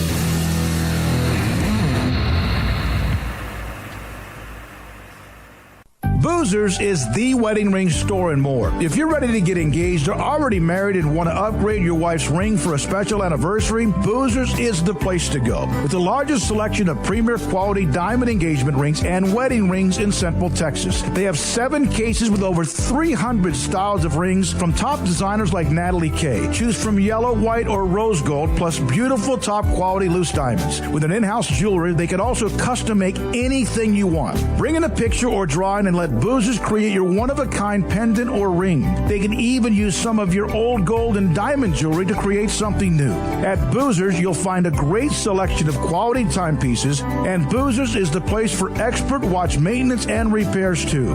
They specialize in expert Rolex watch repair for fine jewelry, watches, custom work, and more. Go to Boozers on Valley Mills and Lake Air Drive in Waco. Boozers, the wedding ring store and more.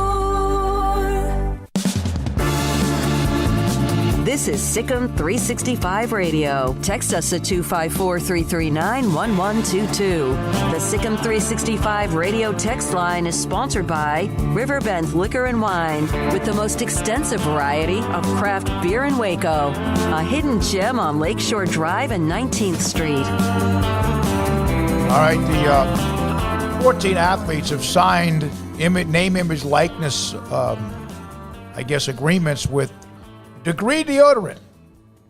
3 University of Texas volleyball players, O'Neal,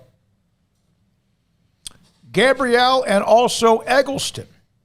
There's, of all the sports, think about this. There's football, volleyball, wheelchair basketball, Bailey Moody of Alabama, basketball, ice hockey, softball, gymnast, volleyball, swimming, volleyball, football, lacrosse, basketball, men's basketball. I just wonder what Degree gets from this, honestly, because I couldn't name, like, the only person whose name I recognize on that list, and how many are there? There's like 14. Mm-hmm. I recognize like 2 names on the entire list. Now, you know, if you're a big volleyball fan in Texas, like, you know, I can see that those 3 girls will be able to sponsor, you know, do something, but I don't know. I'm just curious, like, what they really get out of it if you're Degree, because there's no stars on that list. I mean, they might be stars in their own sport, but they're not stars nationally. Adrian Martinez just made his first Instagram post. He has 39,000 followers. Which is actually terrible for a Nebraska starting quarterback. He should have like 100,000. Yeah. And, I mean, his agreement with Degree makes sense because he stinks. he needs it. But he has been one of the most ballyhooed, he's a wonderful young man, but he has either he has small hands or he's not very strong. He fumbles more than any quarterback in America. I'm telling you, any quarterback in America. The Breaking Limits campaign from Degree, looking to expand and is asking college athletes nationwide to share stories over Instagram, overcoming personal or societal challenges.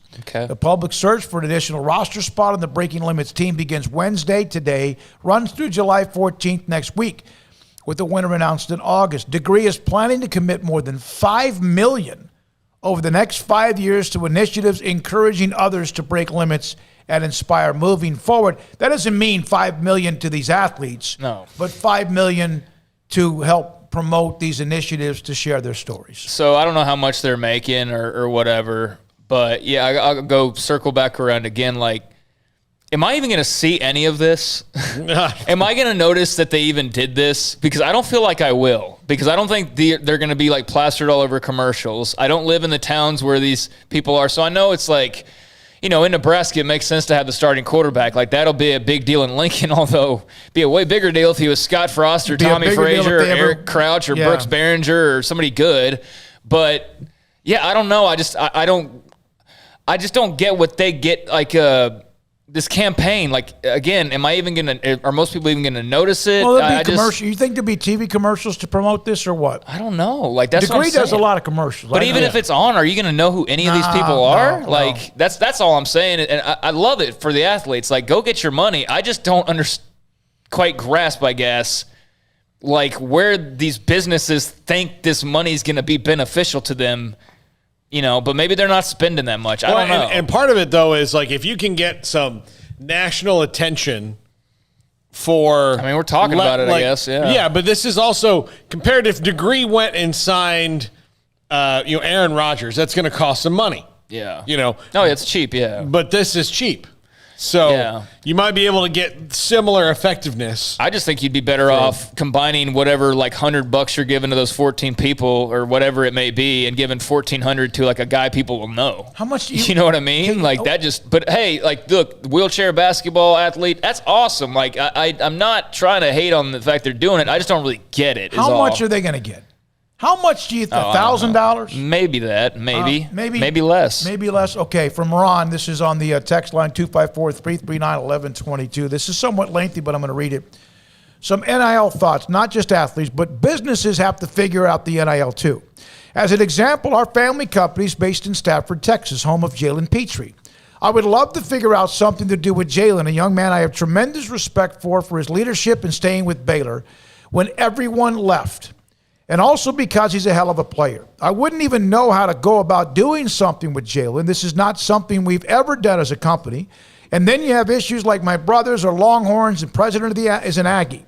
Just some thoughts on why it might take a while for businesses and athletes to figure out how to mutually help each other out. Ron, it's a great thing. I have one suggestion, is you call Chad Jackson or contact Chad Jackson with Baylor compliance and find out if you want to do something, how do you go about doing it? And it doesn't have to be like a TV commercial or, it could be simple as putting Jalen Petrie on the cover of one of your flyers or, your advertisements and paying him $100 to be on 500 flyers or something like that. Chad Jackson will be able to explain it a lot better, but it doesn't have to be grand and super expensive or anything like that. Based on what I've seen, there's more small deals going on than there are like actual big money, big time. Whoa, look at that. Yeah. There's been a couple of those. There was obviously Thibodeau at Oregon with whatever that ugly NFT was. It's supposed to be art. It looks terrible. And Look, I'm telling you right now, SicEm365 is about to get in that game. Dude, it's the only reason it was a big deal is because of who made it, was what we factored in or what we figured out. But what we're going to do is we're going to create, Jack's going to be our artist, but we're not going to call him Jack McKenzie. Yeah, see, there it is right there. We're going to give him a name like Banksy is the spray paint guy. We're going to give Jack like an artist name and then create some buzz around him. Yes. And then people will be like, "Oh, is that a Jamek?" And then, oh my gosh, he's the best. Like, who is the Beeple? Is the one that we give him a name like Beeple, and then pump him up, and then start selling cheap NFTs from this Beeple here. We're rolling in it. I think Jack is, and please don't misunderstand this. I think Jack is the key to the top 5 at 555. Yes, he very much is. I'm not going to deny that. When we did the first one, I love the idea, and it's been a very popular thing. Especially when you went all in with women's basketball, had surges of numbers. It was crazy. But I do think that when the first one we did, and I saw those images, the graphics pop up, I was like, "This is something serious." Yeah, with absolutely. all due respect, it's really nice. I was like, yes. It was fantastic. I don't think we'd be doing it the way that we're doing it if it was not for Jack and what he does with the top 5. So, yeah, absolutely. That's one of the reasons I'd like to cash in off of his, talents. Yeah, that was... He's shaking his head. Not the best Photoshop I'd ever seen, that's for sure. But it's going for like $1,000 apparently. So the Oregon player? Like I said earlier, there's some NFTs, the ones you hear about going for millions, and I think the whole thing's just kind of stupid, honestly. I get it, and I get it probably better than most people, and I still think it's kind of dumb. Just the money being spent so you can say it's all yours and yours only, but you can't really do a ton with it. It's just like a file on your computer. Is that worth millions? Not to me, but to each their own. But yeah, it's craziness. Just you think about the last week and a half of just all the stuff that's been swirling and that we tried to wrap our heads around. And it's a very interesting time period. I would love to know in that Miami story when they popped that out there, that got traction. That business got a ton of attention. That's great. And how many ADs were like, Mac even said yesterday, Mac Rose, like, holy crap. Yeah, that's great. But like, how many people are going to go sign up to train MMA because they saw the Miami football players advertising the MMA gym? Like, I don't know. Especially when you're paying the entire football team. And I don't think that guy thinks that it's about getting attention for his MMA gym. It's not. He is just trying to make it more comfortable for people to come to. Like, Miami has not won unless they have bent the rules. Cheated. Wait a minute. The first national title, which is one that I'll never, ever get over, was 83, beat maybe one of the most dominant teams of all time. Were they cheating then? 4 years before that, they were going to cancel the football program. They had like 2 black students on campus probably 4 years before that. Because Jim Kelly and all that. But on the 83's team, they might have been, but that wasn't a team. That was a team that was kind of came out of nowhere.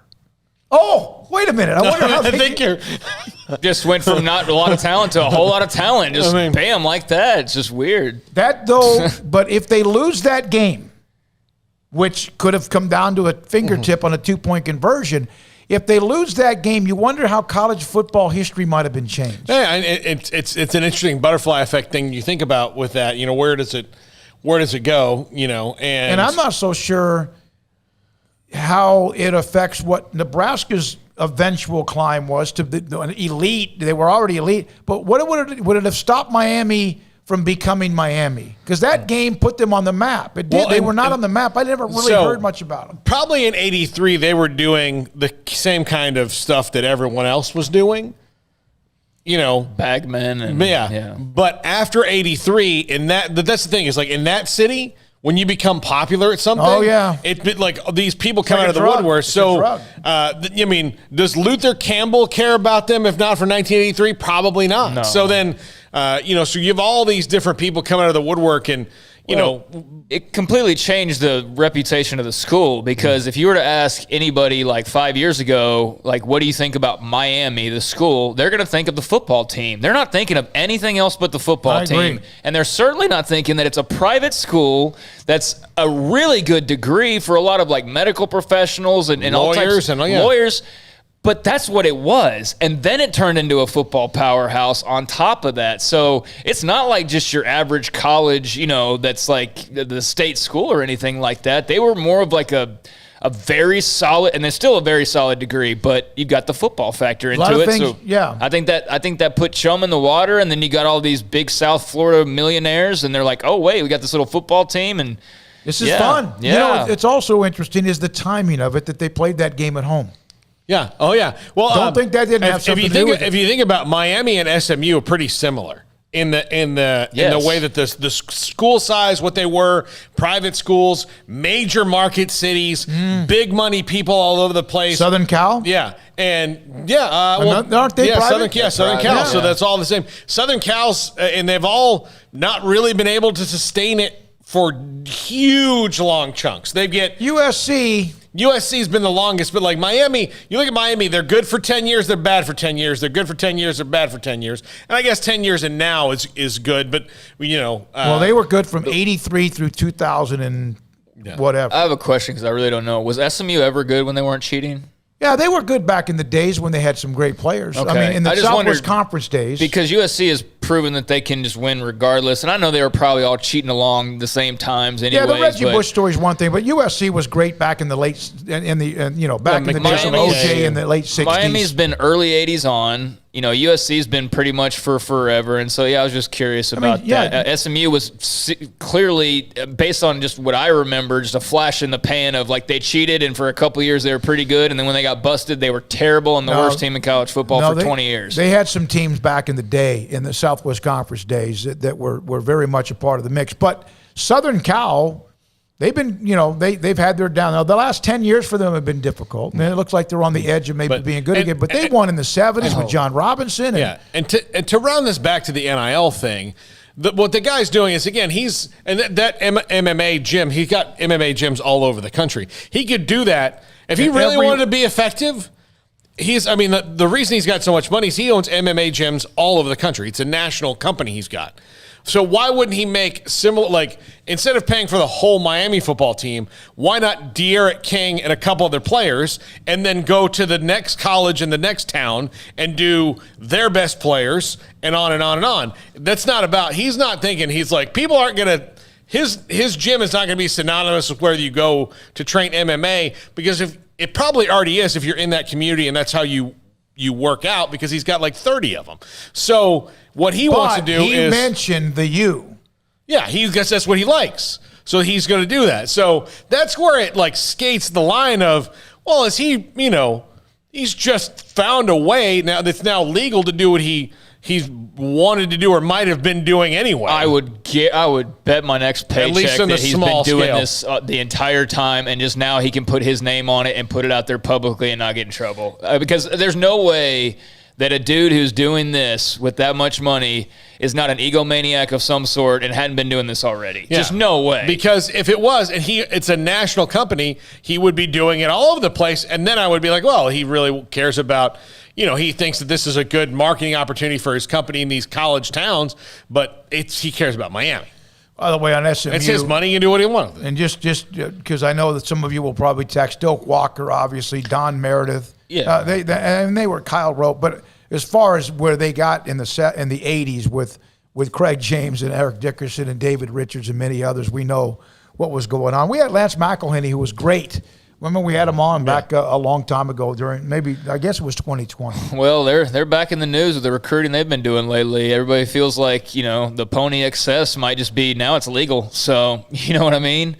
Not the way they were doing it. I mean, you can't go buy the star recruit running back a Trans Am like A&M did with Eric Dickerson and still missed on him. But, you can be a lot more upfront, and SMU certainly seems to be one of those schools that is fully embracing that. So, it's paid off 5-star wide receiver. They got a transfer 4-star from Oregon. And they've been busy in the transfer portal with Dykes there anyways. But I think they're one of the teams that we could see really grab this thing by the horns and, take it to another level potentially. Yeah, that's what Ron was talking about as well is interesting. And SMU on what you're talking about. Ron was talking about as well with Petrie. You have a business. You have UT, A&M, and Baylor. Yeah. All these hierarchy. Owners, CEOs, how about you just whatever. rotate? Yeah. Or how about you get one from each? I mean, because, again, we're not talking like $50,000 or even 10 or 5. We're not even talking 5 necessarily or even 1. I mean, it could be like $500 depending on what you're asking them to do. It could be $100. I mean, that's entirely up to the negotiation process. So, yeah, why not get Petrie from Baylor and Leal from A&M or – Overshown from Texas and make everybody happy. One of the things that'd be interesting about NIL, right now we don't know what Matthew Meyer got from visiting Angels. And honestly, I don't care. And then again, I'm interested or what there's going to be this thing called taxes. Yeah. That have to be filed by, April the following year. And then that becomes public. Yeah. Right? I mean, who would publicize it though? I guess that would depend because I'm certainly not going to go look for that info. You have to get you have to file. So it would depend on who find that information. Yeah, like Brian Davis in Austin, I imagine he'll probably file for that. That seems like an article that would probably be put out, and I'm sure at some of those other big schools they'll probably do something like that. I don't think that we're going to necessarily be digging through the taxes at Baylor, but yeah, I mean that will become public and. I said a few days ago, I will not be. I don't think anybody will be surprised if we hear that horror story of I made this much money in college when NIL hit, and then 2 years later I'm broke and can't. There's going to be that stuff too. So you just hope your leadership is careful. Do you think there's an athlete that's going to get something that's $100,000? They already have. Yeah, Thibodeau did. Yeah, they're just going to. Oh, that's right. He's going to the one. Okay. Derek King's already got tens of thousands, and he'll probably be in that 6-figure club, I would think, and. I don't, it already feels like it's become just sort of a daily thing, but it has slowed down. Like, if you think about it, there's been a few deals that have been made, but ultimately there hasn't been anything that's just like knocked your socks off. I mean, a few volleyball players, tennis player, golf player, football player here, there, whatever. I think there's a smoking guns. I think there's going to be a surge again. Well, there probably will when the season comes. That's the thing is we're in the middle of summer, so until we see what it's actually like during the season and a dude from Alabama goes from a no-name to all of a sudden like the next Devontae Smith, then what is the reaction of companies in Tuscaloosa or nationally? And that's what we're going to see. Who's the guy that is like a dark horse that becomes a Heisman frontrunner and then starts raking in 6 figures like boom, overnight because all these companies want to attach themselves to them. And you want to, and people strike while the iron's hot. I mean, there's plenty of times where, people did commercials for so-and-so, and that was a 2-3 year run, and that was it because, their popularity was that 2 or 3 years. So that's the other thing. That's why I'm kind of glad about this is, your most popular in life might be the 3 years you're in college, and, like, for example, Vince Young, while he did have an NFL career, he's never was going to be more popular than he was in 2005 at Texas. Never in his life will he be more popular. He'll never be more popular than he is in Austin, Texas, period. Yeah, but as far as, but it's that even that year, so capitalize and make your most money off when you can, and obviously, the NFL did that for him a little bit, a lot of it with money, but that was because of 2005 at Texas. And so, if you could make that money in 2005, that would be nice. Yeah, that's what that's going to allow people to do. Manziel, Tebow, Young. I mean, there's thousands of them that could have all taken advantage. Tim Tebow would have made so much money in college. Yep. Manziel, too. Yeah. I mean, we already know he did a little bit, but yeah, I mean, those guys would have cleaned house. Robert Griffin would have cleaned up with sponsorships, but there's only so many guys like that. There's no Trevor Lawrence. I mean, who is the best player in college football this year? I mean, I think the one that's going to be the face of it is Spencer Rattler. Yeah, I guess so. I do. I think because he's already done a reality show and he's already done kind of that stuff. So my sister watched that and she absolutely hated him after watching it. Hates Spencer Rattler. He was such a Saturday cocky kid. Who are there's got to be, there's not a Trevor Lawrence this year. There's not. There's a Derek King and a Spencer Rattler and guys like that. There's no Sam Ellinger. I mean, the thing is, and you've heard, Derek King's the one who's been in the news the most. Derek King and Mackenzie Milton have probably made the most money in the short term in college football right now. I guess Thibodeau today, but Mackenzie Milton's coming off a gruesome injury and is at a different school than when he started and made himself popular. And Derek King, for as good as he is, he's not Trevor Lawrence good. No, not even close. Not even close. Yeah, so there's not really that dude. There's not a Tebow, Manziel, Vince, Lawrence type player. If Fields and Lawrence were back this year, though, they would be raking in money. I mean, it would be silly. And we'll see who those guys are, but I do think it's going to spike big time once the season rolls around. With a recruiting note, I'm not really into offers much. I know that's what Grayson and Brian and Colt doing, and Ashley when it comes to basketball, because I just can't comprehend it all. There's nothing wrong with it. I think it's great. Camps and all that, it's just too much for me to keep up with. But I do know that, didn't he visit pretty recently, Craig, Jaden Gibson out of Florida? He released his top 8. Baylor's among the top 8, along with all sorts of teams from the South. And then obviously Baylor. That's up top mafia boss. Yeah. I don't know what that's supposed to mean. But think about this, their name, their logo. Doesn't mean they're going to get him. I don't know. But Auburn, Tennessee, Florida State, South Carolina, I believe, Georgia, the U, and Florida. And then Baylor's logo in that mix among Jaden Gibson, the 4-star receiver who plays high school football in Winter Garden, Florida. When we come back, the top 5 at 5:55, SicEm365 Radio. Riverbend Liquor and Wine, Lakeshore Drive and North 19th Street, a hidden gem in Waco. If you're a craft beer fan, you need to get to Riverbend Liquor and Wine. It is absolutely unbelievable, the craft beer they have in that walk-in fridge. Always rotated out. Got some great summer selections in there right now. Great selections of spirits, great selections of wine. Unbelievable customer service in a drive-through window that is so ridiculously speedy, you won't even realize that you're in it. That's how fast they are. Riverbend Liquor and Wine, Lakeshore Drive and North 19th Street, a hidden gem in Waco. Find out more on Facebook and Instagram. At Baylor University, students can shine in their own way. Or should we say their own ways? Because there's no limit to the ways Baylor students make the world a brighter place. Whether they're leading a student organization or following a higher calling, getting advice from faculty, or taking part in world-class research, pursuing their dreams, or working toward their dream job, students find their place to shine at Baylor, where lights shine bright. It takes time to reach goals. It's a truth that applies to more than sports. It goes for your financial goals as well. You work hard for your money, and you deserve an investment strategy that lines up with your game plan. And Tom Albers, your Edward Jones financial advisor, can help. If your financial investments aren't putting forth the effort you desire, stop by today for a financial review. Tom Albers, 4301 Lakeshore Drive, 254-776-7605. Edward Jones, member SIPC. Car has the trucks, man. They have the one for you. Crew cab, short or long bed, silver, black or blue. Texas size selection, great prices too. Richard Carr, he has the truck for you. Carr has the trucks, man. He has the truck you need. If you want the best truck, you want a GMC. Texas size selection, great prices too. Richard Carr, they have the truck for you.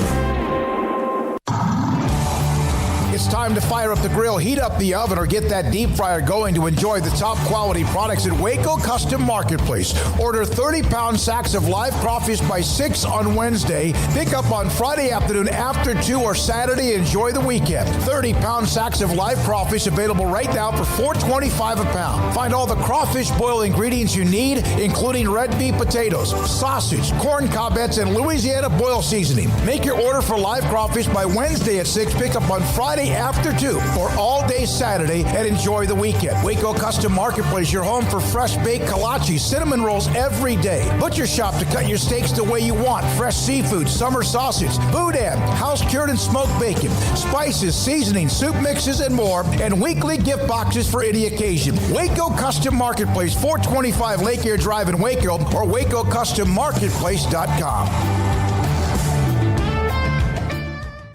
From the first workout to the last practice, sports is an incredible challenge. Hi, this is Dan Ingham with the First National Bank of Central Texas, and we're proud to support each athlete, every parent, and our educators. From families, small businesses, to the biggest industry, we're here to help. With remarkable products like First Free Checking, we've got banking ideas that fuel big dreams. The First National Bank of Central Texas. Familiar faces making local decisions. Member FDIC, Equal Housing Lender. Texas Farm Bureau Insurance has protected fellow Texans with auto, home, health, and life insurance since 1952. With more than 260,000 square miles of land and 27 million people, that's a lot to cover. Whether you're wrangling cattle or wrangling kids, we're proud to protect Texans in all Texan ways of life. Stop by and see our agents at one of our 3 McLennan County locations. Coverage and discounts are subject to qualifications and policy terms and may vary by situation. Welcome back to SicEm365 Radio. Have you downloaded the SicEm365 Radio app? Do it today on the App Store and Google Play.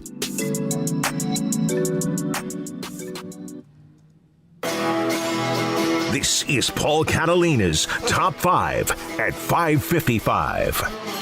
Brought to you by Slapsticks Comedy Club. Oh, the doors open this week at Slapsticks Comedy Club. Get your tickets, slapstickscomedy.com. I will be hosting Saturday, July 10th. I'll be hosting stand-up at 9. I'll also be doing the improv show at 7. That's 2 different shows. But go to slapstickscomedy.com for that, for your tickets and for information on upcoming shows. All right, top 5 young Cowboys to watch as training camp comes up. And I'm not saying these guys are going to be good or whatever. I'm just curious about these guys and how they pan out. Some of them might be on the roster bubble. Like this one, number 5, Rico Dowdle. Running back. The Cowboys are going to need a third running back. He's kind of hung around the practice squad a couple years, he and Siwo Olanwu. And I have a feeling that Rico Dowdle, based on his skill set, is going to be one of the guys that Smokey gets tired of hearing about because he's going to do something in that Hall of Fame game.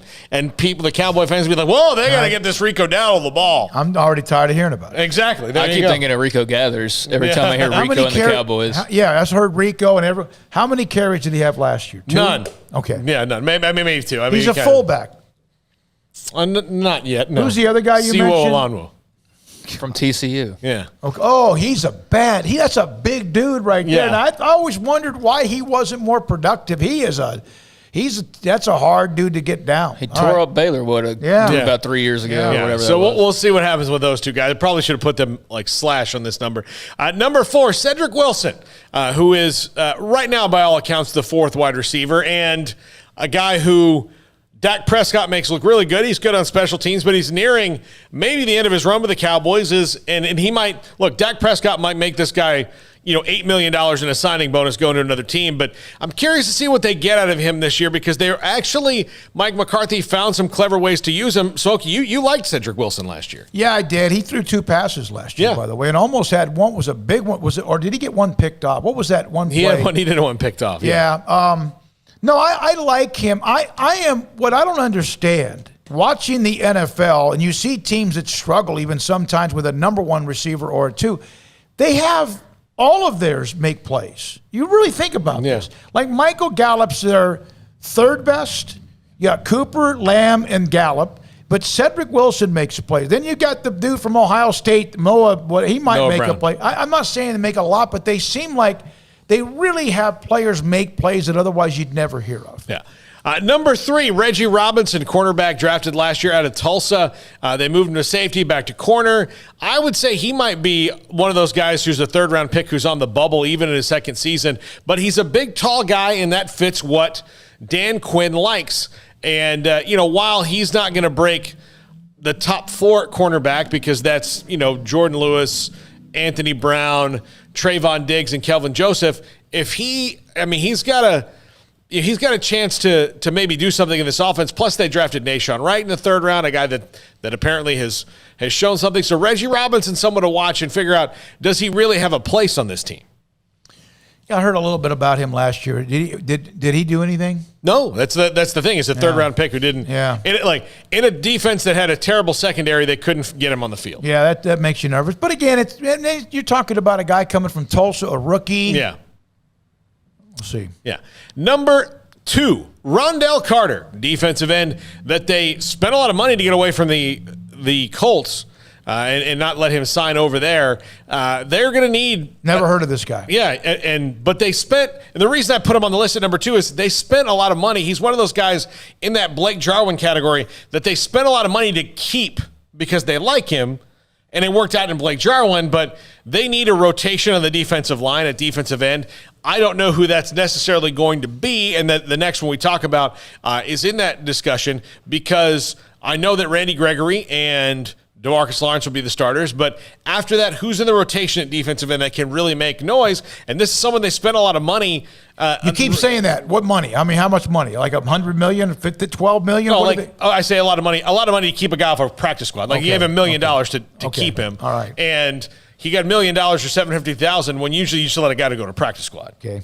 All right. Like they did with Blake Jarwin a few years ago to keep him off the Eagles, and that's paid off for Blake Jarwin for sure. And obviously paid off for Rondell Carter because he got the money. Yeah. And number 1, last year, I believe, 4th round pick, Bradley Anai, who was Washington? No, BYU. Brigham Young. Okay. BYU. I knew it was a school, Northwest. Yeah. I saw him play at a college game. He was dominant one game. Yeah, and he's in that. He's probably going to be in that defensive end rotation. And can he be one of those guys that he's kind of similar size to Bruce Irvin, who did well in that Seahawks defense with Dan Quinn? So can Bradley and I be that 3rd pass rusher that really gives them something off the edge?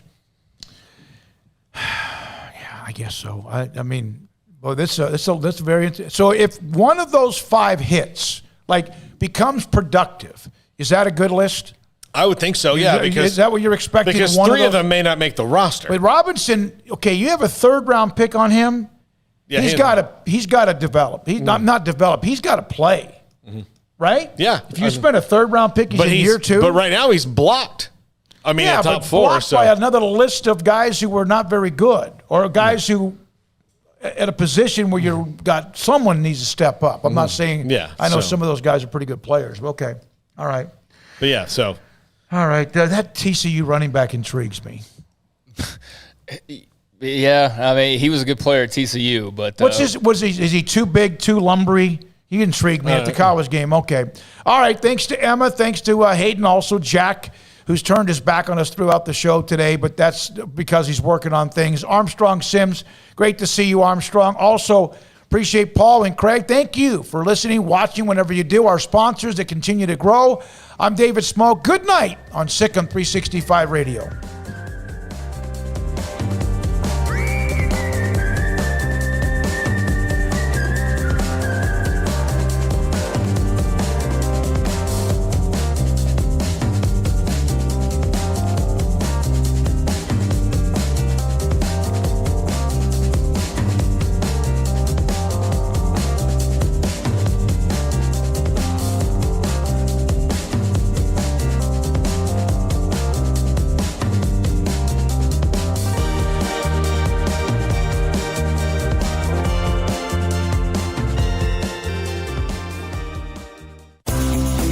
Ideal MRI is a small family business right here in Central Texas. We're open to support you while lowering the cost of healthcare bills. When you need an MRI, ask your doctor for an Ideal MRI. Visit us at idealmri.com or call us at 833-IDEAL-MRI. Stepping into the boots of a U.S. Army officer can add confidence and leadership skills to your son or daughter's career path. See all the things they can achieve in our boots at GoArmy.com. U.S. Army Waco Recruiting Company, 254-598-8131 or 254-776-1543. Texas Farm Bureau Insurance has been proudly serving Texans across the state for over 60 years. Call 254-772-8090 to find an agent who will provide a free review of your auto, home, and life coverage.